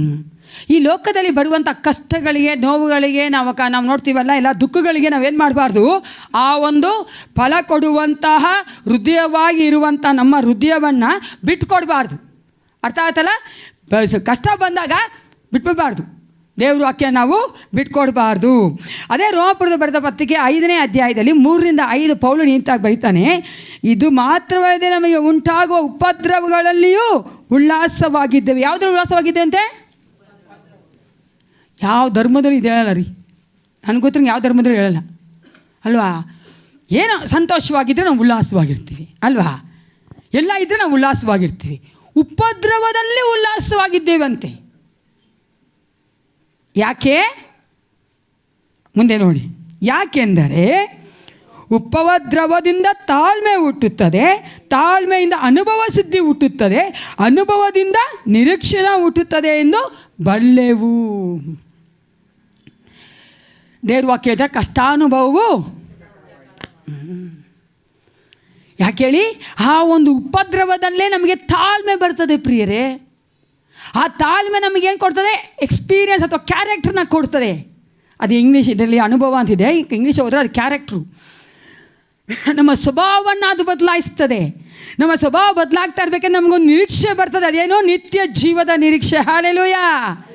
ನಮಗೆ ಗೊತ್ತಾಗ್ಬಿಡುತ್ತೆ, ಯಾರು ಯಾವ್ದು ಬೇಡ, ನಾನು ಪರಲೋಕಕ್ಕೆ ಹೋಗ್ತೀನಿ ಅಂತ. Hallelujah. I love to say that. ಯಾಕೆ ಹೇಳಿ? ನಾನು ಕಷ್ಟಪಟ್ಟಿದ್ದೀನಿ, ನನಗೆ ತಾಳ್ಮೆ ಬಂದಿದೆ, ಆ ತಾಳ್ಮೆಯಿಂದ ನನ್ನ ಕ್ಯಾರೆಕ್ಟರ್ ಬದಲಾಗ್ತಾ ಇದೆ, ಆ ಕ್ಯಾರೆಕ್ಟರ್ ಬದಲಾಗಿದೆ, ನನಗೆ ಗೊತ್ತು, ನನಗೆ ನಿರೀಕ್ಷೆ ಇದೆ, ನಾನು ನಿತ್ಯ ಜೀವ ಪಡ್ಕೊಳ್ತೀನಿ ಅಂತ ಪ್ರಿಯರೇ. ಆದ್ದರಿಂದ ದೇವ್ರ ವಾಕ್ಯ ಹೇಳ್ತದೆ, ಕಷ್ಟಪಡೋದು ಉಪದ್ರವದಲ್ಲಿ ಉಲ್ಲಾಸಗೊಳ್ರಿ, ಯಾಕಂದರೆ ನಿಮ್ಮ ನಿತ್ಯ ಜೀವ ನಿಮ್ಗೆ ಗ್ಯಾರಂಟಿ ಆಗಿಬಿಡ್ತದೆ ಅಂತ. ಅದಕ್ಕೆ ನಾನು ಹೇಳಿದೆ, ಯಾರು ಹೇಳೋದಿಲ್ಲಲ್ಲ ಉಪದ್ರವ ಬಂದರೆ ಬಿಟ್ಟು ಹೋಗ್ರಿ ಅಂತಾರೆ. ಆ ದೇವರು ಕೊಟ್ಟಿಲ್ವ, ಈ ದೇವ್ರು ಇನ್ನೊಂದು ದೇವ್ರಿದ್ದಾರೆ ಹೋಗೋ, ಆ ದೇವ್ರು ಕೊಟ್ಟು ಇನ್ನೊಂದು ದೇವ್ರಿದ್ದಾರೆ ನೋಡಿ ಅಲ್ವಾ. ಉಪದ್ರವ ಕೊಡೋ ಯಾರು ಬೇಡ ಅಂತಾರೆ. ಆದರೆ ನೀವು ನೋಡುವುದರೆ ಉಪದ್ರವದಲ್ಲಿಯೇ ನಮಗೆ ತಾಳ್ಮೆ ಬರೋದು, ತಾಳ್ಮೆಯಲ್ಲೇ ನಮ್ಮ ಕ್ಯಾರೆಕ್ಟರ್ ಬಿಲ್ಡ್ ಆಗೋದು, ಕ್ಯಾರೆಕ್ಟರ್ ಬಿಲ್ಡ್ ಆಗೋದಕ್ಕೆ ನಮಗೆ ನಿರೀಕ್ಷೆ ಸಿಗೋದು ಪ್ರಿಯರೇ. ಅದಕ್ಕೆ ಅಲ್ಲಿ ಯೇಸಪ್ಪ ಹೇಳ್ತಾ ಇದ್ದಾರೆ, ಈ ಒಂದು ಸಮಯದಲ್ಲಿ ಉಪದ್ರವ ಬರಬೇಕಾದ್ರೆ, ಈ ಲೋಕದ ಕಷ್ಟಗಳು ಬರಬೇಕಾದ್ರೆ, ಹಿಂಸೆಗಳು ಬರಬೇಕಾದ್ರೆ ಏನಾಗ್ಬಿಡ್ತೀವಿ ನಾವು? ಎಡವಿ ಬೀಳುತ್ತೇವೆ, ನಾವು ಫಲ ಕೊಡೋಕ್ಕಾಗೋದಿಲ್ಲ. ಯೇಸಪ್ಪ ಹೇಳ್ತಾನೆ, rejoice in the tribulations and persecutions. ಆಗ ನೀವೇನು ಮಾಡ್ತೀವಿ? ಫಲ ಕೊಡುವವರಾಗಿರುತ್ತೇವೆ. ನಮ್ಗೆ ಚೆನ್ನಾಗಿ ಗೊತ್ತಿರಬೇಕು ಪ್ರಿಯರೇ, ವಿಶ್ವಾಸಿಗಳು 3 ಕಾರಣಕ್ಕೆ ಉಪದ್ರವ ಪಡ್ತಾರೆ. ಆವಾಗಲೇ ಮುಂದಿನ ವಚನ ಏನೆಲ್ಲ ರೋಮಪುರದ 5:3-5 ಅದು ನಡೆಯೋದು. ನಾನು ತಪ್ಪು ಮಾಡಿ ನಾನು ಕಷ್ಟಪಡೋದಲ್ಲ. ಚೆನ್ನಾಗಿ ಕೇಳಿಸ್ಕೊಳ್ಳಿ, ಯಾಕಂದ್ರೆ ನಾವು ವಿಶ್ವಾಸಿಗಳು ತುಂಬ ಹುಷಾರು. ಎಲ್ಲ ಕಷ್ಟ ದೇವ್ರಿಗಾಗಿ ಅಂತ ಹೇಳ್ಬಾರ್ದು ರೀ. ಅರ್ಥ ಆಯ್ತಾ? ನಾನು ತಪ್ಪು ಮಾಡಿದ್ದೀನಿ, ನಾನು ಕಷ್ಟಪಡ್ತೀನಿ. ಒಪ್ಕೊತೀರಾ ಅಲ್ವಾ? ಮಾಡಿದ್ದಾನೆ ಮನುಷ್ಯರ ತಪ್ಪು ಮಾಡಿಬಿಡ್ತೀವಿ, ಅದಕ್ಕೆ ನಾವು ಕಷ್ಟ ಅನುಭವಿಸ್ತೀವಿ. ಅದೆಲ್ಲ ಮಾಡ್ತಾ ಇರೋದು 3 ರೀತಿಗೆ ನಾವು ವಿಶ್ವಾಸಿಗೆ ಕಷ್ಟಪಡ್ತೀವಿ. ಯಾವುದಕ್ಕೋಸ್ಕರ ಅದೇ ಪಡಬೇಕು. ಯಾವುದಕ್ಕೋಸ್ಕರ ಅಂದರೆ we suffer for righteous sake. ಕೇಳಿಸ್ಕೊಳ್ಳಿ, ನೀತಿಗೋಸ್ಕರವಾಗಿ ನಾವು ಕಷ್ಟಪಡುವಂಥದ್ದು. 2ನೇದಾಗಿ ಯೇಸುವಿನ ನಾಮದ ನಿಮಿತ್ತ ಕಷ್ಟಪಡುವಂಥದ್ದು. 3ನೇದಾಗಿ ದೇವರ ಚಿತ್ತಕ್ಕೆ ಕಷ್ಟಪಡುವಂಥದ್ದು. ದೇವರ ಚಿತ್ತ ನನ್ನ ಲೈಫಲ್ಲಿದೆ, ಅದಾಗಲೇಬೇಕು, ಏನೇ ಕಷ್ಟ ಬಂದರೂ ಪರವಾಗಿಲ್ಲ ಅಂತೀವಲ್ಲ, ಅದು ದೇವರ ಚಿತ್ತಕ್ಕೆ. ಮಾಡಬೇಡ ಅಂತಾರೆ ನೋಡಿ, ದೇವ್ರ ಚಿತ್ತ ಅಲ್ಲ, ಅದೇ ನಮ್ಮ ಆಸೆ ಮಾಡಬೇಕು ಅಂತ. ಅದು ನಾವು ಕಟ್ಟಿ ಬೇಡ, ನಂಗೆ ದೇವ್ರ ಚಿತ್ತನೇ ಬೇಕು ಅಂತ ನಾವು ಕಷ್ಟ ಅನುಭವಿಸ್ತೀವಲ್ಲ, ಅದು ದೇವ್ರ ಚಿತ್ತ ಪ್ರಿಯರೇ. ಹಲ್ಲೆಲೂಯಾ. ಅದೇ ದೇವ್ರಿಗೋಸ್ಕರವಾಗಿ ನಾನು ಸಫರ್ ಮಾಡೋದು. ದಯವಿಟ್ಟು ಅನ್ಬೇಡಿ. ಅನೇಕ ವಿಶ್ವಾಸಿಗಳನ್ನ ನೋಡಿದ್ದೀನಿ. ನಾನು ಕೆಲವೊಂದು ತುಂಬ ನೋವಾಗೋದು ಏನು ಗೊತ್ತಾ? ನಾವು ಮಾಡಿದಾಗ ತಪ್ಪು ಅದು, ನಾವು ಮಾಡಿದಾಗ ತಪ್ಪದು. ಅದಕ್ಕೆ ನೀವು ಕಷ್ಟಪಡ್ತಾ ಇದ್ದೀರಾ. ಎಲ್ಲ ವಿಶ್ವಾಸಿಗಳು ದೇವರಲ್ಲಿ ಕಷ್ಟಪಡಬೇಕು. ಅದೇನು ಕಷ್ಟಪಡೋದು? ನೀನು ಬರ್ತೀನಿ. ನನಗೆ ಒಂದು ಸುವಾರ್ತೆ ಸಾರಿಲ್ಲ, ಒಬ್ಬರ ಹತ್ರ ಓಡಿಸ್ಕೊಂಡಿಲ್ಲ. ನಮ್ಮ ನೋನ್ರಾಜ್ ಪಾಸ್ಟರ್ ಹೇಳ್ತಾರಲ್ಲ ಅಲ್ವಾ, ಅವ್ರು ಬಟ್ಟಿರೋದು ನೋಡ್ಕೋದು ಕಷ್ಟ. ಒಂದು ಗೆಟ್ಟಿಗೆ ಜೋಕ್ ಹೇಳ್ತೀನಿ, ಓಕೆನಾ? ಪಾಸ್ಟರ್ ಹೇಳ್ತಾಯಿದ್ರು, ಒಂದು ಸಾರಿ ಒಬ್ಬ ಗಂಡ ಹೆಂಡತಿ ಇದ್ದಾರೆ. ಆ ಹೆಂಡತಿ ಸ್ಯಾಲ್ವೇಷನ್ಗೆ ಬಂದುಬಿಟ್ಟಿದ್ದಾರೆ, ರಕ್ಷಣೆಗೆ ಬಂದಿದ್ದಾರೆ. ಗಂಡ ಬಂದಿಲ್ಲ. ಗಂಡ ಕುಡ್ಕಾರ, ಅಂದರೆ ಏನಂತಾರೆ, ಕುಡಿಯೋನು, ತುಂಬ ಕುಡಿತಾನೆ, ಡ್ರಂಕರ್ಡ್. ಆದರೆ ಈ ಅಮ್ಮ ಏನು ಮಾಡ್ತಾಯಿದ್ರು ಗೊತ್ತಲ್ಲ, ಸ್ಯಾಲ್ವೇಷನ್ಗೆ ಬಂದ ತಕ್ಷಣ, ರಕ್ಷಣೆಗೆ ಬಂದ ತಕ್ಷಣ ತುಂಬ ಜನಕ್ಕೆ ಹೆಂಗಿದೆ ಅಂದರೆ, ಈಗ ಕೇಳ್ತಾರೆ ವಾಕ್ಯಗಳ ಕೇಳ್ತಾರಲ್ಲ, ಅವ್ರಿಗೊಂಥರ ಉತ್ಸಾಹ ಬಂದುಬಿಡ್ತದೆ, ನಾನು ಕೂಡ ಸೇವೆ ಮಾಡಬೇಕು ಹೋಗಿ ಅಂತ. ಅಯ್ಯಮ್ಮ ಏನು ಮಾಡ್ತಾಯಿದ್ರು, ಬೆಳಿಗ್ಗೆ ಎದ್ದು ಎಲ್ಲ ತನ್ನ ಕೆಲಸ ಎಲ್ಲ ಮಾಡಿಕೊಂಡು ಬ್ಯಾಗ್ ಹಾಕ್ಕೊಂಡು ಸೇವೆಗೆ ಹೋಗ್ಬಿಡ್ತಾಯಿದ್ರು. ಟ್ರ್ಯಾಕ್ಸ್ ಎಲ್ಲ ಇಟ್ಕೊಳ್ಳೋದು ಎಲ್ಲ ಹೋಗ್ತಾಯಿದ್ರು. ಅದಕ್ಕೆ ನಾನು ಜೋಕ್ ಅಂತ ಹೇಳಿದ್ದೀನಿ, ಓಕೆನಾ? ತಪ್ಪು ತಿಳ್ಕೊಬೇಡಿ, ಹಂಗೆ ಮಾಡಬೇಕು. ಆದರೆ ನಾನು ಹೇಳ್ತೀವಿ, ಅದಕ್ಕೋಸ್ಕರ ಹೇಳ್ತಾರೆ. ನಾನು ಕೆಲವು ಸಲ ನಾವು ಮಾಡ್ತೀವಲ್ಲ, ಅದಕ್ಕೋಸ್ಕರ ತಗೊಂಡು ಹೋಗ್ಬಿಡ್ತಾಯಿದ್ರು. ಹೋಗಿ ಎಲ್ಲ ಕಡೆ ಕೊಡೋದು ಟ್ರ್ಯಾಕ್ಸ್ ಕೊಟ್ಟು ರಕ್ಷಣೆ ಬಗ್ಗೆ, ಸುವಾರ್ತೆ ಬಗ್ಗೆ ಮಾತಾಡೋದು. ಅದೇ ಥರ ಒಂದು ದಿವಸ ಮಾಡಿದ್ರು. ತುಂಬ ದಿವಸಗಳು ಆ ಥರ ಮಾಡ್ತಾಯಿದ್ರು. ಅವ್ರ ಗಂಡ ನೋಡ್ತಾನೇ ಇದ್ದರು. ಒಂದು ದಿವಸ ಏನು ಮಾಡಿದ್ರು, ಆಯಮ್ಮ ಎಲ್ಲ ಮುಗಿಸ್ಕೊಂಡು ಸಾಯಂಕಾಲ ಬಂದರು. ಆಯಪ್ಪ ಸಾಯಂಕಾಲ ಬಂದು, ಆಯಪ್ಪ ಮೊದಲೇ ಹಾಕ್ಕೊಂಬಂದ್ಬಿಟ್ಟಿದ್ದಾರೆ ಗೊತ್ತಲ್ಲ. ಬಂದ ತಕ್ಷಣ ಆ ಯಮ್ಮನಿಗೆ ತದ್ವಾ ಹೊಡೆದ್ರು, ಸಖತ್ತಾಗಿ ಹೊಡೆದ್ರು. ತಮಿಳಲ್ಲಿ ತುಂಬ ಚೆನ್ನಾಗಿ ಹೇಳ್ತಾರೆ, ಜಲತ್ತಿನ ಮೇಲೆ ಅಸೈವಾಡೆ ಅವ್ರು ಹಾಕಿ ಹೊಡೆದ್ರು ಅಯ್ಯಮ್ಮಣ್ಣ ಅಂತ. ಯಾವ ಜಲ ಒಳಗಡೆ ಹೋಗ್ಬಿಟ್ಟಿದೆ ಅದು, ಸರಿನಾ? ಚೆನ್ನಾಗಿ ಓದಿ ತಿಂತು ಅಯ್ಯಮ್ಮಂಗೆ ಪಾಪ. ನೆಕ್ಸ್ಟ್ ದಿವಸ ಸಂಡೇ ಏನು ಮಾಡಿದ್ರು, ಚರ್ಚಿಗೆ ಬಂದರು. ಚೆನ್ನಾಗಿ ಪಾಪ ಎಲ್ಲ ಕ್ಲೀನಾಗಿ ರೆಡಿ ಮಾಡ್ಕೊಂಡು ಅಯ್ಯಮ್ಮ ಬಂದು ಗೊತ್ತಲ್ಲ, ನಾವು ಹೇಳ್ತೀವಿ ಆ ಥರ ಪಾಸ್ಟರ್ ಹೇಳಿದ್ರು, ಸಾಕ್ಷಿ ಹೇಳ್ತೀರಾ ನೀವು, ಯಾರ ಸಾಕ್ಷಿ ಇದ್ದರೂ ಹೇಳಿ. ಅಯ್ಯಮ್ಮ ಮುಂದೆ ಬಂದು ಸಾಕ್ಷಿ ಕೊಟ್ಟರು. ಈ ಥರ ನಾನು ಸೇವೆಗೋಸ್ಕರ ಹೋದೆ, ನಮ್ಮ ಗಂಡ ನನ್ನ ಹೊಡೆದ್ರು, ಸೇವೆಗೋಸ್ಕರ ಹೋದೆ, ಅದೇ ದೇವ್ರು ನಾನು ತುಂಬ ಚೆನ್ನಾಗಿ ನಡೆಸಿದ್ರು. ನನಗೆ ಇವಾಗ ತುಂಬ ಕೈಕಾಲು ನೋವಿತ್ತು, ಆದರೂ ನಂಗೆ ದೇವರು ನನ್ನ ಬಿಡುಗಡೆ ಮಾಡಿದ್ರು. ಹಿಂದೆಯಿಂದ ಹಸ್ಬೆಂಡ್ ಬಂದಿದ್ರು, ಎದ್ದು ನಿಂತ್ಕೊಂಡ್ರು. ಯಾರು ನಿನಗೆ ಈಳು ಮಾಡಿದ್ದು ಅಂದರು. ಅರ್ಥ ಆಗತ್ತಲ್ಲ ಸರಿ? ನಾನು ಯಾಕಿದು ಹೇಳ್ತೀನಿ ಅಂದರೆ, ಜ್ಞಾನದಿಂದ ನಾವು ಮಾಡಬೇಕು. ಸೇವೆ ಮಾಡ್ತೀನಿ ಅಂತ ತೊಗೊಂಡು ಹೋಗೋದಲ್ಲ. ಅದೇ ಆ ಕಷ್ಟ ಎಮ್ಮ ಅನುಭವಿಸೋದು ಯಾತಕ್ಕೋಸ್ಕರ ಹೇಳಿ? Is it for god sake? ಇಲ್ವಲ್ಲ. ನೀನು ದೇವರು ನಿನ್ನ ಕುಟುಂಬ ಕೊಟ್ಟಿದ್ದಾರೆ, ಮನೆ ಕೊಟ್ಟಿದ್ದಾರೆ, ಯಜಮಾನ ಕೊಟ್ಟಿದ್ದಾರೆ. ಮೊದಲು ಅದರ ಕರ್ತವ್ಯ ನೀನು ಮಾಡಬೇಕು. ನಾನು ಇದನ್ನು ಸ್ಟ್ರಾಂಗಾಗಿ ಹೇಳ್ತಾ ಇದ್ದೀನಿ ಪ್ರಿಯರೇ, ನನ್ನ ಏಸಪ್ಪ ಇಷ್ಟಪಡೋದೇ ರಿಲೇಷನ್ಶಿಪ್. ನಾನು ಲೈಫಲ್ಲಿ ನೋಡಿದ್ದೀನಿ, ನಾನು ವಾಕ್ಯದಲ್ಲಿ ನೋಡಿದ್ದೀನಿ, ಅನೇಕ ಜೀವನದಲ್ಲಿ ನೋಡಿದ್ದೀನಿ. ಏಸಪ್ಪ ಇಷ್ಟಪಡುವಂಥದ್ದು ನೀನು ನಿನ್ನ ಜೊತೆ ಇರುವಂಥವರೊಟ್ಟಿಗೆ ನೀನು ಸಂತೋಷದಿಂದ, ಸಮಾಧಾನದಿಂದ, ಪ್ರೀತಿಯಿಂದ ಇಲ್ಲ ಅಂದರೆ ನೀನು ಹೋಗಿ ಏನು ಸೇವೆ ಮಾಡೋದೇ ಇಷ್ಟಪಡಲ್ಲ. That's also equal to offering.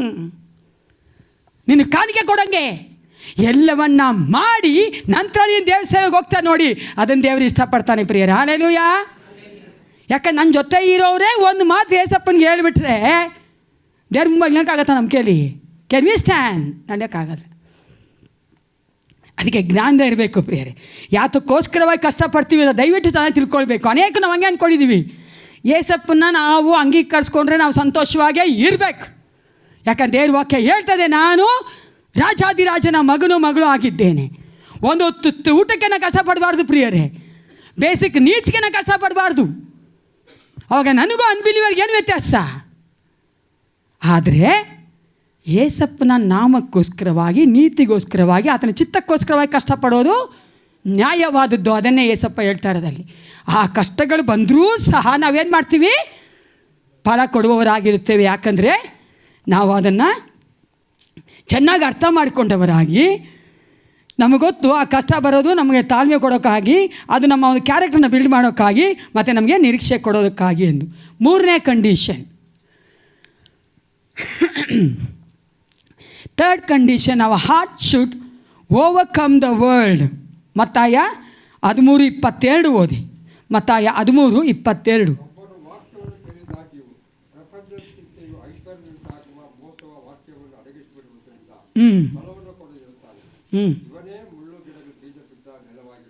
ಹಾಂ, ಇದು ಮತ್ತಾಯನ ಸುವಾರ್ತೆ. ನಾನು ಹೇಳಿದಲ್ಲ, ಮತ್ತಾಯ, ಮಾರ್ಕ, ಲೂಕನ ಸುವಾರ್ತೆಯಲ್ಲಿ ಈ ಒಂದು ಸಾಮ್ಯ ಬರೆಯಲ್ಪಟ್ಟಿದೆ. ಇವಾಗ ಮೂರನೇ ಕಂಡೀಷನ್ ಏನು? ನಮ್ಮ ಹೃದಯ ಹೆಂಗಿರುತ್ತಂತೆ, ನಮ್ಮ ಹೃದಯ ಲೋಕವನ್ನು ಜಯಿಸದೇ ಇರುವುದಾದರೆ ಫಲ ಕೊಡೋಕ್ಕೆ ಸಾಧ್ಯ ಇಲ್ಲ. ಓಕೆನಾ? ಇನ್ನೊಂದು ವಚನ ಸಹ ಬೇರೆಯವ್ರು ಓದಿ, ಮಾರ್ಕ 4:18-19 ಓದಿ. ಮಾರ್ಕ 4:18-19 ಸಾರಿ 18-19.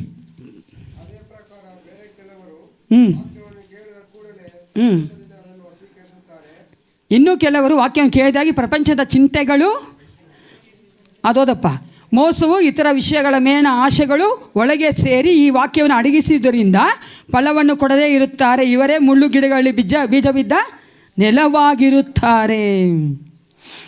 ವಿಶ್ವಾಸಿ ಆದವ್ರು ನಾವು ಯೋಚನೆ ಮಾಡಬೇಕಾಗಿದೆ ಏನು ಗೊತ್ತಾ ಪ್ರಿಯರೇ?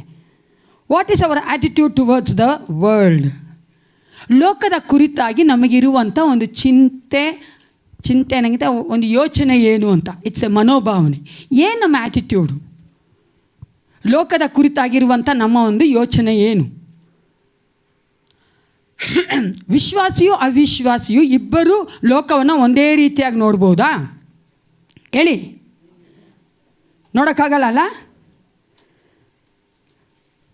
ನಮಗೆ ನಾವು ನೋಡುವಂಥದ್ದು ಲೋಕವನ್ನು ನೋಡುವಂಥ ಒಂದು ದೃಷ್ಟಿಕೋನವೇ ಬೇರೆ, ಅನ್ಯರು ನೋಡುವಂಥದ್ದು, ಅವಿಶ್ವಾಸಿಗಳು ನೋಡುವಂಥದ್ದೇ ಬೇರೆ ಅಲ್ವಾ? ಒಬ್ಬ ಐಶ್ವರ್ಯ ಅಂತ ಬಂದದ್ದು ಏಸಪ್ಪನ ಹತ್ರ. ನಾನು ನಿತ್ಯ ಜೀವಕ್ಕೆ ಹೋಗ್ಬೇಕಂದ್ರೆ ಏನು ಮಾಡಬೇಕು ಅಂದ. ಏಸಪ್ಪ ಹೇಳಿದ್ರು, ಈ ಥರ ಆಜ್ಞೆಗಳನ್ನ ನಾನು ಚಿಕ್ಕ ವಯಸ್ಸಿನ ಮಾಡ್ಕೊಂಬ. Very good. ಒಂದೇ ಒಂದು ನಿನ್ನ ಕಮ್ಮಿ ಇದೆ, ನಿನ್ನ ಆಸ್ತಿ ಎಲ್ಲ ಮಾರಿಬಿಟ್ಟು ನಾನು ಹಿಂಬಾಲಿಸ್ಕೊಂಡು ಬಾ ಅಂದರು. ಅವನೇನಾದ? ದುಃಖದಿಂದ ಊಟ. ನೋಡಿ, ದೇವರು ಅವನ ಹತ್ರ ಎಲ್ಲ ಆಜ್ಞೆಗಳು ಮಾಡ್ತಾ ಇದ್ದಾನೆ ಇಲ್ವಾ? ನಾದೇ ಆವಾಗಲೇ ನಿಮ್ಗೆ ಹೇಳಿದ್ದು, ಎಲ್ಲ ಇರುತ್ತೆ. ಆದರೂ ದೇವ್ರು ಏನೋ ಒಂದು ಅಂತ ಕೇಳ್ತಾ ಇರ್ತಾನೆ, ಅದಕ್ಕೆ ನಾವು ಒಪ್ಪಿಸ್ಕೊಡ್ಬೇಕು. ಅದು ಎಲ್ರಿಗೂ ಸಮ ಅಲ್ಲ, ಎಲ್ರಿಗೂ ಅವನ ಹತ್ರ ಹೇಳಲ್ಲ ದೇವರು. ಇಲ್ಲ, ಅವನೇತು ದುಃಖದಿಂದ ಹೊಟ್ಟೋಗ್ಬಿಟ್ಟ. ಯಾಕಂದರೆ ಅವನ ಹೃದಯ ಎಲ್ಲಿತ್ತು? ಆಸ್ತಿ ಮೇಲಿತ್ತು. ಅದಕ್ಕೆ ಏಸಪ್ಪ ಚೆನ್ನಾಗಿ ಹೇಳ್ತಾನೆ, ಮತ್ತಾಯ 6:21 ನಿನ್ನ ಗಂಟು ಇದ್ದಲ್ಲಿಯೇ, ಅದೇ ಗಂಟೆ ಹಿಡ್ಕೊಬಾರ್ದು ತಾನೇ. ಯಾವುದು ಪರ್ಮನೆಂಟ್ ಅಂತ ಅನ್ಕೊಬಾರ್ದು. ಈ ಮನೆ ನನಗೆ ಪರ್ಮನೆಂಟ್, ಈ ಕಾರ್ ನನಗೆ ಪರ್ಮನೆಂಟ್ ಅನ್ಕೊಬಾರ್ದು. ಈ ಲೋಕದಲ್ಲಿರೋವ್ರಿಗೂ ಜೀವಿಸೋದಕ್ಕೊಂದು ಬೇಕು ತಾನೇ. ಫುಟ್ಪಾತ್ ಹೇಳೋಕ್ಕಾಗ್ತೇನೆ ರೀ? ಏನು ಅನ್ಕೋಬೇಕು? ಹಂಗೆ ಅನ್ಕೋಬೇಕು. ಹಂಗಿರ್ಬೇಕು ನಮ್ಮ ಮನಸ್ಸು. That's called attitude towards the world, attitude towards the richness, attitude towards the pleasure. ಎಲ್ಲದಕ್ಕೂ ಹಂಗಿರ್ಬೇಕಷ್ಟೇ. ಹೊಟ್ಟೆ ಹಸು ಊಟ ಮಾಡ್ತೀನಿ, ಇರೋಕ್ಕೊಂದು ಮನೆ ಇದೆ, ಅದರಲ್ಲೇ ನಾನು ಏನೋ ಇನ್ನೂ ಒಂದು 100 ವರ್ಷ ಬಾಳಂಗೆ ಅನ್ಕೊಬಾರ್ದು. ಅದನ್ನೇ ತಬ್ಬಿಡ್ಕೊಂಡು ಜೀವಿಸಬಾರ್ದು. ಅನೇಕ ಕಡಿದಾರೆ ಗೊತ್ತಿಲ್ಲ ನಿಮಗೆ, ಲೋಕದ ಹಂಗೆ ಇರೋದು. ಅದಕ್ಕೆ ದೇವ್ರವಾಗ ತುಂಬ ಚೆನ್ನಾಗಿ ಹೇಳ್ತಾರೆ. ಒಬ್ಬ ಮನುಷ್ಯ ಹೇಳ್ತಾನೆ, ಒಂದು ಕತೆ ಹೇಳ್ತಾರೆ, ದೇವ್ರ ಸ್ವಾಮಿ ಹೇಳ್ತಾರಲ್ಲ, ಎಲ್ಲ ಬೆಳೆದು ಮಾಡಿ ಮಾಡಿ ಎಷ್ಟೋ ಇದನ್ನು ಮಾಡೋಣ, ಸ್ಟೋರ್ ಹೌಸ್ಗಳನ್ನ ಮಾಡಿದಂತೆ. ಏಸಪ್ಪ ಹೇಳ್ದಂತೆ, ಇವತ್ತು ರಾತ್ರಿ ನೀನು ಸತ್ತೋಗ್ತೀಯ ಅಂತ. ವಾಟ್ ಎ ಟ್ರ್ಯಾಜಿಡಿ ಅಲ್ಲ. ನಾನು ಏಸಪ್ಪ ಬಲು ಕಾಮಿಡಿ ಮಾಡ್ತಾರ್ರಿ ತಾನೇ, ಗೊತ್ತದೆ ಅವ್ರಿಗೆ. ಮಾಡ್ಕೊ ಮಗನೇ, ಎಲ್ಲ ಮಾಡ್ಕೊ ಮಾಡ್ಕೊ ಮಾಡ್ಕೊ. ಇವತ್ತಾಯ್ತು, ಅವಾಗೇನು ಪ್ರಯೋಜನ? ಅದಕ್ಕೆ ಇದು ನಮ್ಮ ಮನಸ್ಸಲ್ಲಿರಬಾರ್ದು, ಇದ್ದೀವಿ ಜೀವಿಸ್ಬೇಕು. ಅದಕ್ಕೆ ಹೇಳ್ತಾನೆ, ಏಸಪ್ಪನ ಇದ್ಕೊಂಡು ಬಿಂದಾಸಾಗಿ ಜೀವಿಸ್ರಿ. ಏಸಪ್ಪ ಬೇಡ ಅನ್ನಲ್ಲ. ಏಸಪ್ಪ ಇಲ್ದಿರ ನೀವೇನೇ ಮಾಡಿದ್ರು ವೇಸ್ಟ್ ಅದು. ಏಸಪ್ಪ ಇದ್ಕೊಂಡು ನೀವು ಏಸಪ್ಪನ ಬಿಟ್ಟು ಏನೇ ಮಾಡಿದ್ರು ಅದು ವೇಸ್ಟು. ಏಸಪ್ಪನ ನೋಡೇ ಇದ್ದಾನೆ, ಸಂತೋಷವಾಗಿ ಜೀವಿಸ್ರಿ. ಅದನ್ನೇ ಅಲ್ಲಿ ಹೇಳ್ತಾ ಇರೋದು. ಗಂಟಿದ್ದ ಕಡೆ ನಮ್ಮ ಮನಸ್ಸು ಇರಬಾರ್ದು, ಇರುತ್ತೆ. ಅದಕ್ಕೋಸ್ಕರ ನಾವು ಅದನ್ನು ಓವರ್ಕಮ್ ಮಾಡಬೇಕು. ಈ ಲೋಕವನ್ನು ನಾವು ಜಯಿಸಬೇಕು ಪ್ರಿಯರೇ. ಇನ್ನೊಂದು ವಿಷಯನ ಹೇಳಕ್ಕೆ ಇಷ್ಟಪಡ್ತೀನಿ ಇಲ್ಲಿ. ನಮ್ಮ ಹೃದಯದಲ್ಲಿ ಕೇಳಿಸ್ಕೊಳ್ಳಿ ಚೆನ್ನಾಗಿ, ನಮ್ಮ ಹೃದಯದಲ್ಲಿ ಎಲ್ಲರಿಗೂ ಒಂದು ಸ್ಥಾನ ಉಂಟು ತಾನೇ, ಇದೆ ಅಲ್ವಾ? ಫಾರ್ ಎಕ್ಸಾಂಪಲ್, ಗಂಡನಿಗೊಂದು ಸ್ಥಾನ ಉಂಟು, ಹೆಂಡತಿಗೊಂದು ಸ್ಥಾನ ಉಂಟು, ಮಕ್ಕಳಿಗೊಂದು ಸ್ಥಾನ ಉಂಟು. ಯಾಕೆಂದರೆ ನಾವು ಅದು ಹ್ಯೂಮನಾಗಿ ಬಂದ್ಬಿಟ್ಟಿದೆ, ಮನುಷ್ಯನಾಗಿ ಬಂದಿದೆ. ನಾನು ಹೆಂಡತಿಗೆ ತೋರಿಸೋಂಥ ಪ್ರೀತಿನೇ ಮಕ್ಕಳಿಗೆ ತೋರಿಸಲ್ಲ. ತಪ್ಪಾಗಿದ್ದೀನಾ? ನೀವು ಹಂಗೆ ನೋಡ್ತೀರಾ ಅಲ್ವೇನ್ರಿ? ಕರೆಕ್ಟಲ್ವಾ? ಅದು ತೋರಿಸಲ್ಲ ನಾನು. ಹಂಗೆ ನಾನು ಫ್ರೆಂಡ್ಸಿಗೆ ತೋರಿಸೋ ಹಂಗೇ ನಾನು ನನ್ನ ಗಂಡಂಗೆ ತೋರಿಸ್ತೀನ? ಇಲ್ಲ, ಅದು ಎಕ್ಸ್ಟ್ರಾನೇ, special. Is it not special? ಅಲ್ಲ ಮಬ್ಬೀನಾ, ಇಟ್ಸ್ ಎ ಸ್ಪೆಷಲ್ ಓನ್ಲಿ. ನಾನು ಗಂಡಾರಿ ಅವರು, ನನಗಿಲ್ಲ, ಅವ್ರಿಗೆ ಹೇಳ್ತೀನಿ. ನನ್ನ ಗಂಡಂಗೆ ನಾನು ತೋರಿಸ್ಲೇಬೇಕು ಆ ಪ್ರೀತಿ, ವಿಶೇಷವಾದ ಪ್ರೀತಿಯನ್ನು ತೋರಿಸ್ಬೇಕು. ದೇವ್ರ ವಾಕ್ಯ ಹೇಳ್ತದೆ. I am not out of the word of God, just listen to me. ದೇವ್ರ ವಾಕ್ಯ ಹೇಳೋದದು. ಒಂದೇ ಶರೀರ ಅವರು, ವಿಶೇಷವಾಗಿ ನಾವು ತೋರಿಸ್ತೀವಿ. ನಮ್ಮ ಹೃದಯದಲ್ಲಿ ವಿಶೇಷವಾದ ಸ್ಥಾನ ಅವ್ರಿಗೆ ಕೊಡ್ತೀವಿ ಅಲ್ವಾ? ಗಂಡನಿಗೆ, ಮಕ್ಕಳಿಗೆ, ನಮ್ಮ ಫ್ರೆಂಡ್ಸ್ಗೆ ಹಂಗೆ ನಾವು ಕೊಡ್ತೀವಿ. ಆದರೆ ವಿಶ್ವಾಸಗಳಿರುವಂಥ ಬುದ್ಧಿ ಏನು ಗೊತ್ತಾ?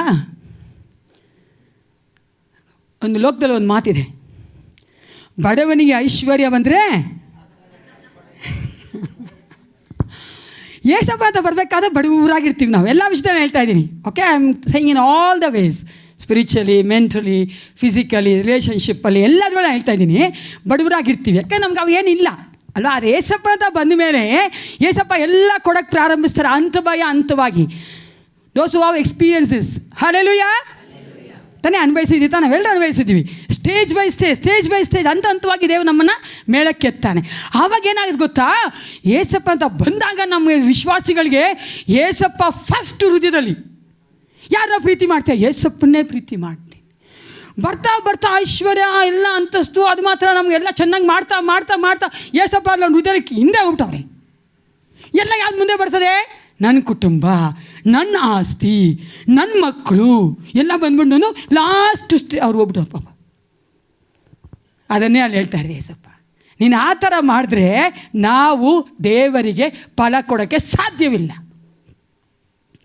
That heart cannot produce the fruit for the lord. ನಮ್ಮ ಹೃದಯ ಏನಾಗಿರಬೇಕು? ಲೋಕವನ್ನು ಜಯಿಸಬೇಕು ಪ್ರಿಯರೇ. ಯಾಕಂದ್ರೆ ದೇವ್ರ ವಾಕ್ಯ ಹೇಳ್ತದಲ್ಲ ಚೆನ್ನಾಗಿ, 1 ಯೋಹಾನ 5:4-5 ಏನಂತದೆ? ಯಾಕೆಂದರೆ ದೇವರಿಂದ ಹುಟ್ಟಿರುವಂಥವುಗಳೇ ಲೋಕವನ್ನು ಜಯಿಸುತ್ತದೆ. ಲೋಕವನ್ನು ಜಯಿಸುವಂಥದ್ದು ನಮ್ಮ ನಂಬಿಕೆಯೇ. ಆವಾಗ ನಾವು ಏಸಪ್ಪ ಬರಬೇಕಾಗಿದ್ದಂಥ ಅಷ್ಟು ನಂಬಿಕೆ ಹೋಗ್ತಾ ಹಿಂದೆ ಹೋಗುತ್ತೆ ಪ್ರಿಯರೇ. ಆ ನಂಬಿಕೆ ನಾವು ಶಿಫ್ಟ್ ಮಾಡಿಬಿಡ್ತೀವಿ. ಯಾರ ಮೇಲೆ? ಮನುಷ್ಯನ ಮೇಲೆ, ಆಸ್ತಿ ಮೇಲೆ, ನಮ್ಮ ಕುಟುಂಬದ ಮೇಲೆ ಅಲ್ಲ, ಶಿಫ್ಟ್ ಮಾಡಿಬಿಡ್ತೀವಿ. ಯಾಕಂದರೆ ಟೇಕಿಂಗ್ ಫಾರ್ ಗ್ರಾಂಟೆಡ್. ನಮ್ಗೆ ಗೊತ್ತು ದೇವ್ನ ಒಟ್ಟಿಗೆ ಇರ್ತಾನೆ, ಅದಕ್ಕೋಸ್ಕರನೇ. 3ನೇ ಕಂಡೀಷನ್ ಏನಾಗಿರ್ಬೇಕಂತೆ? ನಾವು ಲೋಕವನ್ನು ಜಯಿಸುವವರಾಗಿರಬೇಕು. ನಮ್ಮ ಒಂದು ಕಂಡೀಷನ್ ಹೆಂಗಿರಬೇಕು? ಮೊದಲನೇದಾಗಿ ದೇವರ ವಾಕ್ಯ ನಮ್ಮಲ್ಲಿ ಬಿತ್ತಲ್ಪಟ್ಟು ಅದು ಫಲ ಕೊಡಬೇಕಂದ್ರೆ ಮೊದಲನೇದಾಗಿ ದೇವರ ವಾಕ್ಯವನ್ನು ಕೇಳಿ ಅರ್ಥ ಮಾಡ್ಕೊಳ್ಬೇಕು. ಹೇಳ್ರಿ, ಅರ್ಥ ಮಾಡ್ಕೊಳ್ಬೇಕು. ಅರ್ಥ ಮಾಡ್ಕೋದು ಅಂದರೆ ಏನು? ಅದನ್ನು ನಾವು ಒಪ್ಪಿಸ್ಕೊಡ್ಬೇಕು. ಅದು ದೇವ್ರ ವಾಕ್ಯ ನಮಗೆ ಕ್ರಿಯೆ ಮಾಡೋಕ್ಕೆ ಬಿಡಬೇಕು, ಮತ್ತು ಅದಕ್ಕೆ ನಾವು ವಿಧೇಯರಾಗಬೇಕು. 2ನೇದಾಗಿ ಏನು ಕಂಡೀಷನ್ ಇರಬೇಕು? ನಮ್ಮ ಹೃದಯ ಏನೇ ಕಷ್ಟ ಬಂದರೂ ಈ ಲೋಕದಲ್ಲಿ ನಾವು ಆ ವಾಕ್ಯಕ್ಕೆ ಒಪ್ಪಿಸ್ಕೊಡದೇ ಇರಬಾರ್ದು, ಆ ವಾಕ್ಯಕ್ಕೆ ಒಪ್ಪಿಸ್ಕೊಡ್ಬೇಕು. ಆವಾಗಲೇ ದೇವರು ಆ ಒಂದು ವಾಕ್ಯ ನಮ್ಮಲ್ಲಿ ಫಲ ಕೊಡುವಂತೆ ಮಾಡುವಂಥದ್ದು. 3ನೇ ಕಂಡೀಷನ್ ಏನು? ಈ ಲೋಕವನ್ನು ನಾವು ಜಯಿಸಬೇಕು ಪ್ರಿಯರೇ. ಜಯಿಸುವಂಥದ್ದು ಯಾವುದು? ನಮ್ಮ ನಂಬಿಕೆಯೇ. ನಂಬಿಕೆ ಅವಾಗ ಎಷ್ಟಾಗಿರಬೇಕು? ಹೋಗ್ತಾ ಹೋಗ್ತಾ ಬೆಳಿಬೇಕೆ ಹೊರ್ತು ಹೋಗ್ತಾ ಹೋಗ್ತಾ ಚಿಕ್ಕದಾಗಬಾರ್ದು ಅಲ್ವಾ? ಮಕ್ಕಳು ನೋಡಿ ಬೆಳೀತಾರೆ, ದೊಡ್ಡದಾಗ್ತಾ ಹೋಗ್ತಾರೆ. ನಮ್ಮ ನಂಬಿಕೆನೂ ಹಂಗೆ ಬೆಳ್ಕೊಂಡು ಹೋಗ್ಬೇಕು. ನಾವು ಏಸಪಥ ಬಂದಂಥ ನಂಬಿಕೆಗಿಂತ ಹೋಗ್ತಾ ಹೋಗ್ತಾ ತುಂಬ ನಂಬಿಕೆ ಆಗಬೇಕು. ಅದು ಅನ್ಫಾರ್ಚುನೇಟ್ಲಿ ಏನಾಯ್ತು ಗೊತ್ತಾ, ಅದು ಕೆಳಗೆ ಹೋಗ್ತಾ ಇರ್ತದೆ. ಈ ಒಂದು ಸಾಮ್ಯದಲ್ಲಿ ಕೊನೆಯದಾಗಿ ಏನು ನೋಡ್ತೀವಿ ನಾವು ಅಂದರೆ, ಅದಕ್ಕೆ ಮುಂಚೆ ಒಂದು ಇಲಿಸ್ಟ್ರೇಷನ್ ಹೇಳ್ತೀನಿ. ಒಂದು ಸಾರಿ ದೇವ ಸೇವಕರು ಫಾರಿನಲ್ಲಿ ಇಲ್ಲಲ್ಲ, ಓಕೆನಾ, ಒಂದು ಸಾರಿ ಸೇವಕರು ಅವ್ರ ಕಾರ್ನ ಪಾರ್ಕ್ ಮಾಡಬೇಕು, ಓಕೆನಾ. ಪಾರ್ಕ್ ಮಾಡಬೇಕು ಜಾಗದಲ್ಲಿ ಏನಾಗ್ಬಿಟ್ಟಿದೆ, ಅವರು ಚರ್ಚ್ಗೆ ಹೋಗಬೇಕು. ಆ ಪಾರ್ಕ್ ಮಾಡೋ ಜಾಗದಲ್ಲಿ ಏನಾಗ್ಬಿಟ್ಟಿದೆ, ಯೂಶ್ವಲಾಗಿ ಗೊತ್ತಲ್ವ, ಕೆಲವರು ಪಾರ್ಕ್ ಮಾಡೋಕ್ಕಂದ್ರೆ ಬೇಗ ಬಂದುಬಿಡ್ತಾರೆ, ಪಾರ್ಕ್ ಮಾಡಿಬಿಡ್ತಾರೆ ಆ ಜಾಗದಲ್ಲಿ. ಅವತ್ತು ಆಯ್ತು ಲೇಟಾಗಿ ಬಂದುಬಿಟ್ರು ಪಾಪ. ಅವ್ರೇನು ಮಾಡಿ ಪಾರ್ಕ್ ಮಾಡೋಕ್ಕೆ ಹುಡುಕಿದ್ರು ಎಲ್ಲ ಸುತ್ತು ನೋಡ್ರು, ಎಲ್ಲೂ ಸಿಗಲಿಲ್ಲ. ಏನು ಮಾಡಿದ್ರು, ನೋ ಪಾರ್ಕಿಂಗ್ ಅಂತ ಒಂದು ಜಾಗ ಇದೆ ಪಕ್ಕದಲ್ಲಿ. ಆ ನೋ ಪಾರ್ಕಿಂಗಲ್ಲಿ ಪಾರ್ಕ್ ಮಾಡಿಬಿಟ್ರು. ಪಾರ್ಕ್ ಮಾಡಿ ಅಲ್ಲೊಂದು ಚೀಟಿ ಬರೆದ್ಬಿಟ್ಟು ಹೋದ್ರು. ಎಷ್ಟು ಚೆನ್ನಾಗಿ ಬರ್ದ ಚೀಟಿ ಅಂದರೆ, ಈ ಒಂದು ಜಾಗ ನಾನು 10 ಸಾರಿ ಸುತ್ತಿದ್ದೀನಿ, ಅದೇ ನನಗೆ ಪಾರ್ಕಿಂಗೇ ಸಿಕ್ಕಿಲ್ಲ, ಅದಕ್ಕೋಸ್ಕರ ನನಗೆ ಲೇಟ್ ಆಗ್ತಾಯಿದೆ, ನಾನು ಇಲ್ಲಿ ಪಾರ್ಕ್ ಮಾಡಿದ್ದೀನಿ, ಫರ್ಗಿವ್ ಅಸ್ ಅವರ್ ಟ್ರೆಸ್ಪಾಸಸ್ ಅಂದರು. ಗೊತ್ತಲ್ಲ, ನನ್ನನ್ನು ಕ್ಷಮಿಸ್ರಿ ತಾನೇ, ಅದು ಇದೆಯಲ್ಲ, ನಾನು ಕ್ಷಮಿಸೋದೆ ನನ್ನನ್ನು ಕ್ಷಮಿಸ್ರಿ ಅಂತ ಬರೆದ್ರು. ಸರಿ, ಎಲ್ಲ ಮೀಟಿಂಗೆಲ್ಲ ಮುಗಿಸ್ಕೊಂಡು ವಾಪಸ್ ಬಂದರೆ ಅಲ್ಲಿ ಪೊಲೀಸು ಫೈನ್ ಹಾಕಿ ಒಂದು ಇದಿಟ್ಬಿಟ್ಟಿದ್ರು, ಚೀಟಿ ಇಟ್ಬಿಟ್ಟಿದ್ರು. ಅದ್ರ ಒಂದು ಬರೆದಿಟ್ಟಿದ್ರು ಆ ಪೊಲೀಸು. ಏನು ಬರ್ತೀನಂದರೆ, ನಾನು ಈ ಒಂದು ಏರಿಯಾನ 10 ವರ್ಷದ ಕಾಯ್ಕೊತಾ ಇದ್ದೀನಿ, ಅಂದರೆ 10 ವರ್ಷ ನಾನು ನೋಡ್ಕೊತೀನಿ ಪಾರ್ಕಿಂಗ್ನ. ನಾನು ನಿನಗೆ ಟಿಕೆಟ್ ಕೊಡದೇ ಇದ್ದರೆ, ಅಂದರೆ ಆ ಬಿಲ್ ಕೊಡದೇ ಇದ್ದರೆ ನನ್ನ ಕೇಸ್ ಔಟ್ ಹೋಗುತ್ತೆ. ಅದಕ್ಕೋಸ್ಕರವಾಗಿ ಲೀಡರ್ಸ್ ನಾಟ್ ಇನ್ ಟೆಂಪ್ಟೇಷನ್ ಅಂದರು ಅವರು. ನನ್ನ ಶೋಧನೆಗೆ ನೀನು ಬೀಳಿಸ್ಬೇಡಪ್ಪ ಅಂದರು. ದೇವ್ರ ವಾಕ್ಯ ನಾವು ಹೆಂಗಂದ್ರೆ ಆಗಿ ತೊಗೊತೀವಲ್ಲ ಪ್ರಿಯರೇ, ಹಂಗೆ ದೇವ್ರ ವಾಕ್ಯ ನಮ್ಗೆ ವಾಪಸ್ ಬರುತ್ತೆ. Hallelujah, do you know that? ದೇವ್ರ ವಾಕ್ಯ ಹತ್ರ ನಾವು ಆಟ ಆಡೋಕ್ಕೆ ಆಗಲ್ಲ ಪ್ರಿಯರೇ. ಕೊನೆಯದಾಗಿ ಈ ಒಂದು ಸಾಮ್ಯದಲ್ಲಿ ನಾವು ಅಲ್ಲೇ ನೋಡ್ತೀವಲ್ಲ, ಮತ್ತಾಯ 4:23 ಓದಪ್ಪ ಯಾರಾದೊಬ್ಬರು.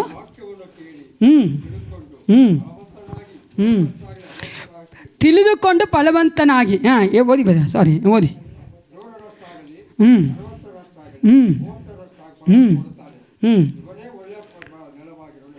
ಮತ್ತೊಬ್ಬರು ಮಾರ್ಕ 4:20, ಇನ್ನೊಬ್ಬರು ಲೂಕ 8:15 ಓದ್ಕೊಳ್ಳಿ. 3 ಇದೆಯಲ್ಲ, 3 ಓದೋಣ. ಮಾರ್ಕ 4:20, ಇನ್ನೊಬ್ಬರು ಲೂಕ 8:15. ಕೈಗೊಂಡು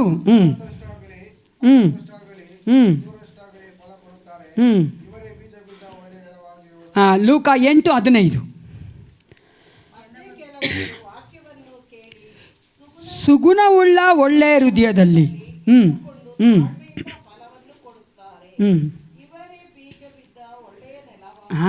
ಒಳ್ಳೆಯ ನೆಲ ಅಂತ ಹೇಳಬೇಕಾದ್ರೆ ಇಲ್ಲಿ 3 ಕಾರ್ಯ ನೋಡ್ತೀವಿ. 3 ಸುವಾರ್ತೆಗಳಲ್ಲೂ 3 ಸುವಾರ್ತೆ ಬರೆದಂಥ ಬರಹಗಾರರು 3 ಕಾರ್ಯಗಳನ್ನ ಇಲ್ಲಿ ಹೇಳ್ತಾರೆ. ಕೇಳಿಸ್ಕೊಳ್ಳಿ, ಚೆನ್ನಾಗಿ ವಾಕ್ಯ ನೋಡಬೇಕು. 4:23 ಹೇಳ್ತದೆ, ಮತ್ತಾಯ 4:23, ಒಬ್ಬನು ವಾಕ್ಯವನ್ನು ಕೇಳಿ ತಿಳಿದುಕೊಂಡು ಫಲವಂತನಾಗಿ. ತಿಳಿದುಕೊಂಡು ಎಲ್ಲರೂ ಹೇಳಿ. ಅದೇ ನಾವು ಅಲ್ಲಿ ನೋಡಿದ್ವ, ತಿಳಿದುಕೊಳ್ಳೋದಂದರೆ ಏನು? ಅದನ್ನು ಅಕ್ಸೆಪ್ಟ್ ಮಾಡಬೇಕು, ಅದಕ್ಕೆ ವಿಧೇಯರಾಗಬೇಕು, ಅದಕ್ಕೆ ಒಪ್ಪಿಸ್ಕೊಡ್ಬೇಕು, ಓಕೆನಾ. ಹಂಗಾದವರು ನಂತರ ಮಾರ್ಕ 4:20 ಹೇಳ್ತದೆ, ಕೆಲವರು ವಾಕ್ಯವನ್ನು ಕೇಳಿ ಕೈಗೊಂಡು ಎಲ್ಲರೂ ಹೇಳಿ ಅದರಂತೆ ನಡೆದ್ರು, ಓಕೆನಾ. 3ನೇದಾಗಿ ಲೂಕ 8:15 ಹೇಳ್ತದೆ, ಮತ್ತೆ ಕೆಲವರು ವಾಕ್ಯವನ್ನು ಕೇಳಿ ಸುಗುಣವುಳ್ಳ ಒಳ್ಳೆಯ ಹೃದಯದಲ್ಲಿ ಇಟ್ಟುಕೊಂಡು ತಾಳ್ಮೆಯಿಂದ ಫಲವನ್ನು ಕೊಟ್ಟರು. 3ನೇದಾಗಿ ಒಳ್ಳೆಯ ಹೃದಯ ವಿತ್ ಪೇಷನ್ಸ್. ಆವಾಗ ನಾವೆಲ್ಲ ಹೇಳ್ತೀವಿ, ಕೇಳಿ ಅದಕ್ಕೆ ವಿಧೇಯರಾಗಿ ಒಳ್ಳೆಯ ಹೃದಯವುಳ್ಳವರಾಗಿ ದೇವರ ವಾಕ್ಯಕ್ಕೆ ತಮ್ಮನ್ನು ಒಪ್ಪಿಸಿಕೊಡ್ತಾರೋ ತಾಳ್ಮೆಯಿಂದ ಅವ್ರೇನು ಮಾಡ್ತಾರಂತೆ? ಫಲ ಕೊಡ್ತಾರೆ. ಹಲ್ಲೆಲೂಯಾ. ಹೇಳ್ತು ಎಲ್ಲರೂ ಒಂದೇ ಥರ ಫಲ ಕೊಡ್ತಾರೆ ಅಂತಲೇ ಹೇಳ್ಬೇಕಾಯ್ತು. ದೇವ್ರ ವಾಕ್ಯ ಲೇಸಪ್ಪ ಅಂತಲೇ ಹೇಳ್ಬೇಕಾಯಿತು. ಯಾಕದಂದರು 30, 60, 100 ಯಾವ ಥರ ಯೋಚನೆ ಮಾಡಿದ್ದೀರಾ ಅಲ್ವಾ? ಇವಾಗ ಅವರು ವಾಕ್ಯಕ್ಕೆ ಕೇಳಿದ್ದಾರೆ, ಚೆನ್ನಾಗಿ ತಿಳ್ಕೊಂಡಿದ್ದಾರೆ, ಅದಕ್ಕೆ ಒಪ್ಪಿಸ್ಕೊಟ್ಟಿದ್ದಾರೆ, ವಿಧೇಯರಾಗಿದ್ದಾರೆ, ಅದಕ್ಕೆ ಕೈಗೊಂಡು ನಡೀತಾರೆ, ಒಳ್ಳೆಯ ಹೃದಯವುಳ್ಳವರು ತಾಳ್ಮೆಯಿಂದ ಅವ್ರು ಫಲ ಕೊಡ್ತಾರೆ. ಅದು ಯಾಕೆ 100 ವರ್ಷ ಕೊಡ್ತಾ ಇಲ್ಲ? ಯಾಕೆ 30 ಬೇಕು, 60 ಬೇಕು, 100 ಬೇಕು? ಒಂದು ಅಸೈನ್ಮೆಂಟ್ ಕೊಡಲಾ? ನೆಕ್ಸ್ಟ್ ವೀಕ್ ಅದು ಬಂದು ಉತ್ತರ ಹೇಳ್ತೀರಾ? ಬಲಹೀನತೆ ಅಂತ aunty, what you say, is it ಬಲಹೀನತೆ?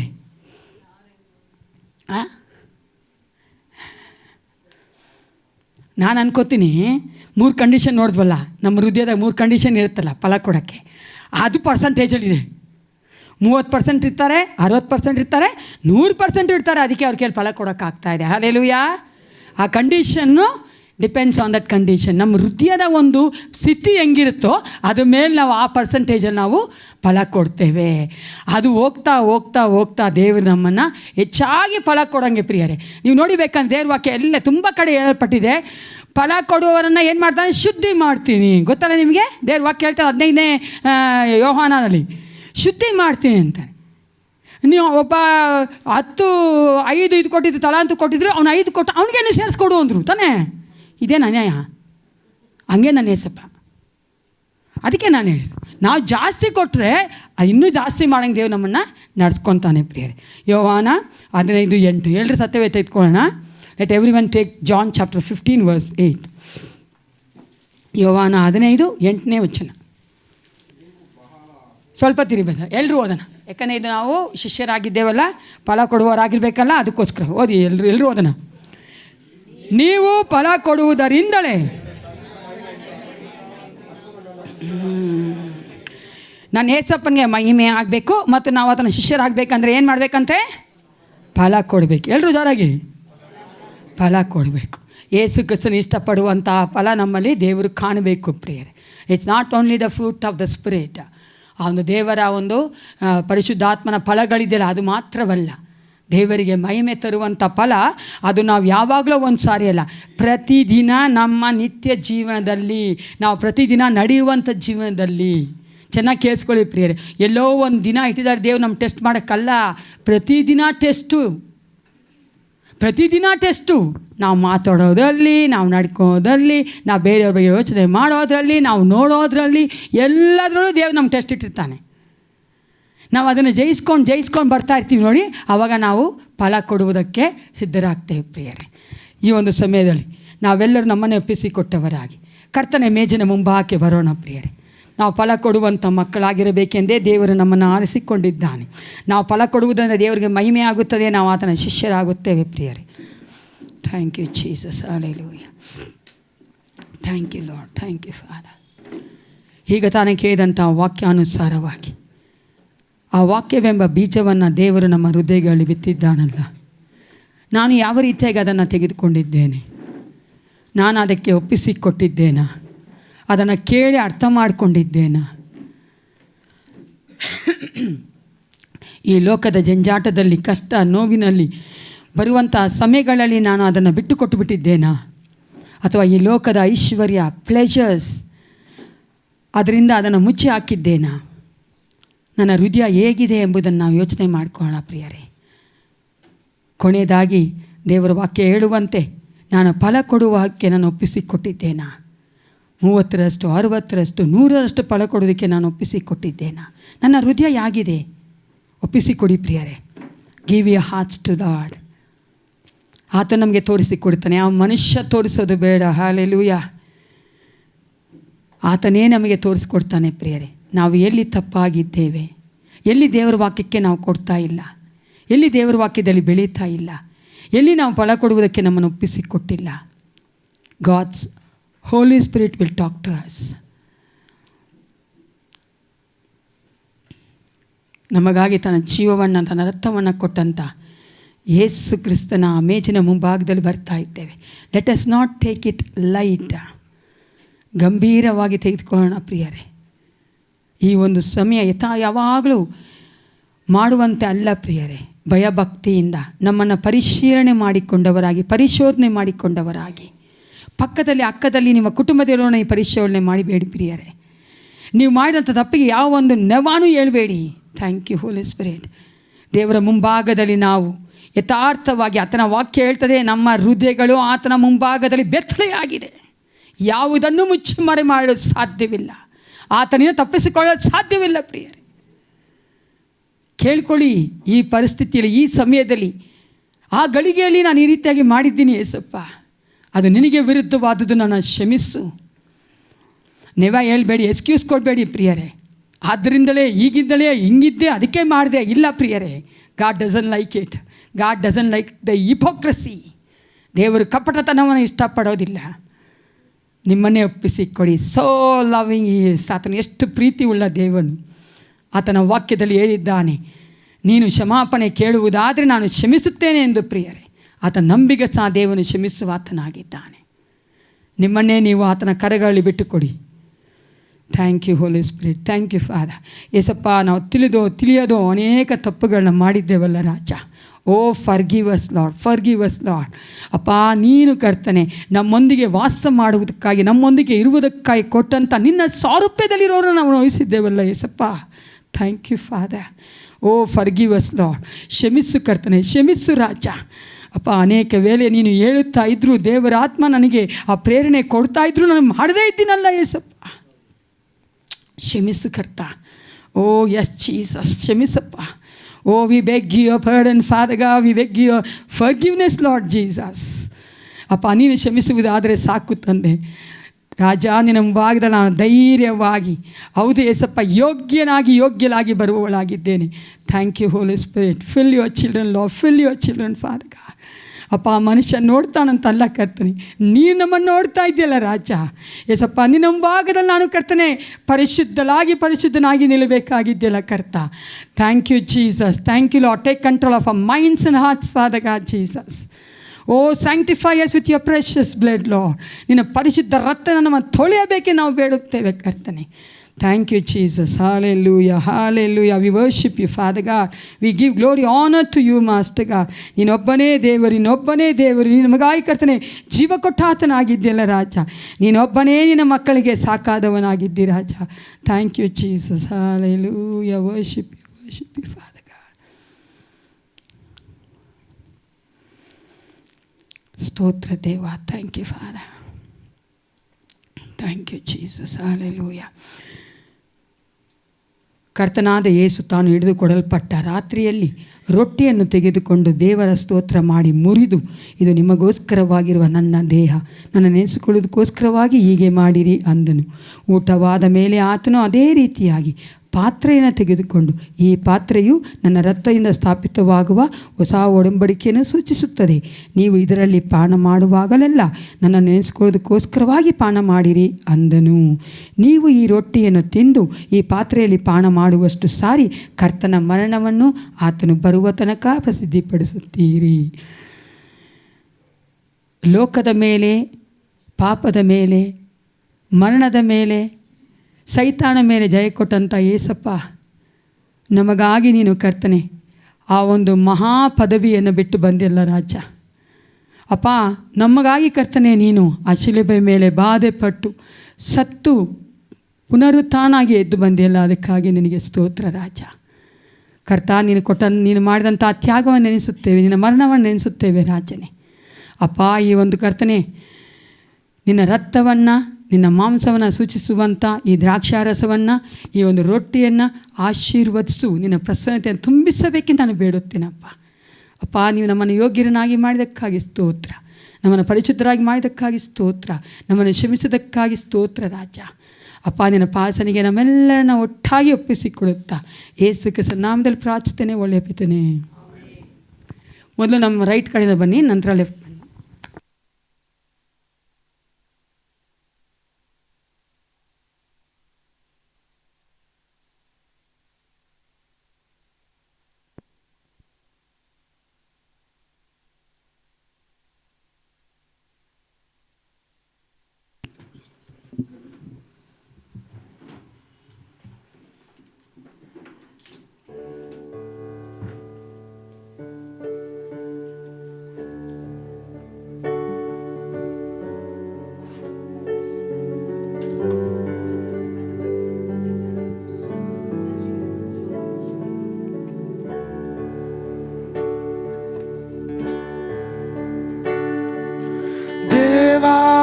ನನ್ನನ್ನು ಪರೀಕ್ಷಿಸಿ ಹೃದಯ ತಿಳುಕೊಂಡಿದ್ದಿ. ನನ್ನ ಆಲೋಚನೆಗಳನ್ನೆಲ್ಲ ನೀನೇ ಶೋಧಿಸು.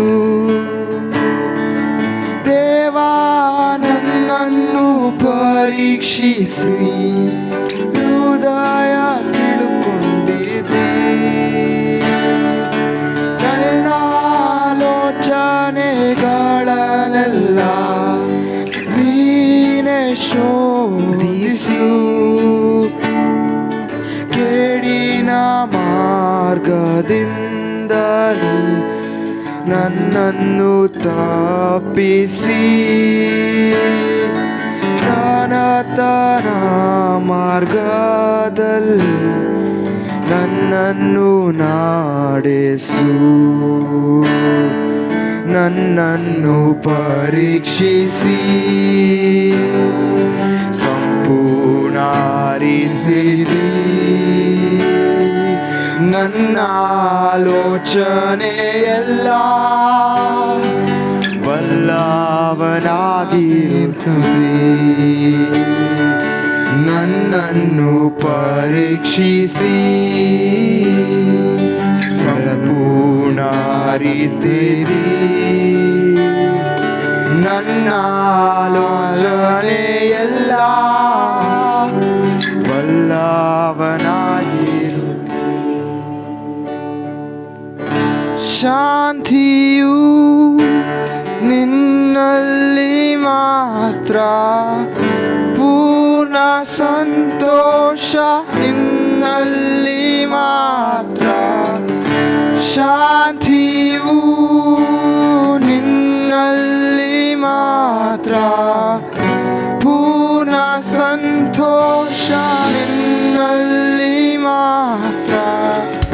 ರಕ್ಷಣೆಯು ನಿನ್ನಿಂದಲೇ ಜೀವಿಸುವೆ ನಿನಗಾಗಿಯೇ. ರಕ್ಷಣೆಯು ನಿನ್ನಿಂದಲೇ ಜೀವಿಸುವೆ ನಿನಗಾಗಿಯೇ. ನಿರಂತರನೇ ನಿರಂತರನೇ ನನ್ನ ಜೀವಿತದಿ ನಿನ್ನಾರಾಧಿಸುವೆ. ನಿರಂತರನೇ ನಿರಂತರನೇ ನನ್ನ ಜೀವಿತದಿ ನಿನ್ನಾರಾಧಿಸುವೆ. ಪಾಪದಿಂದ ಬಿಡಿಸಿದೆ ನೀ ಪರಲೋಕವೇ ನನ್ನ ನಡೆಸುವವನೇ. ಪಾಪದಿಂದ ಬಿಡಿಸಿದೆ ನೀ ಪರಲೋಕವೇ ನನ್ನ ನಡೆಸುವವನೇ. ನಿತ್ಯದಲ್ಲಿ ನಿನ್ನೊಂದಿಗೆ ಜೀವಿಸುವೆ ದೇವಾ. ನಿತ್ಯದಲ್ಲಿ ನಿನ್ನೊಂದಿಗೆ ಜೀವಿಸುವೆ ದೇವಾ. ನಿರಂತರನೇ ನಿರಂತರನೇ ನನ್ನ ಜೀವಿತದಿ ನಿನ್ನಾರಾಧಿಸುವೆ. ನಿರಂತರನೇ ನಿರಂತರನೇ ನನ್ನ ಜೀವಿತದಿ ನಿನ್ನಾರಾಧಿಸುವೆ. ನನ್ನ ಜೀವಿತದಿ ನಿನ್ನಾರಾಧಿಸುವೆ.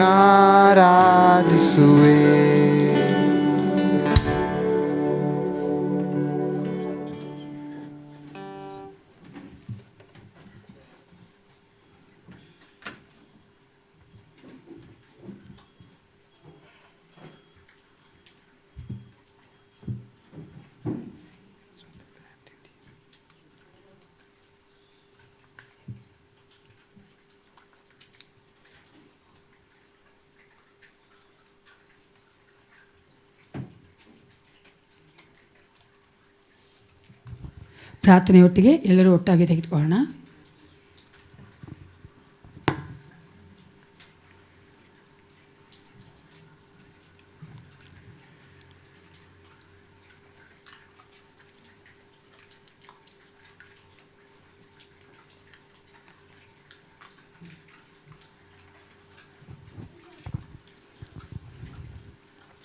Thank you Jesus. Thank you Lord. Hallelujah. We worship you, we worship you, we worship you. ಮಹಿಮೆಯ ಕರ್ತನೇ ನಿನಗೆ ಸ್ತೋತ್ರ ರಾಜ. ಇಟ್ಟು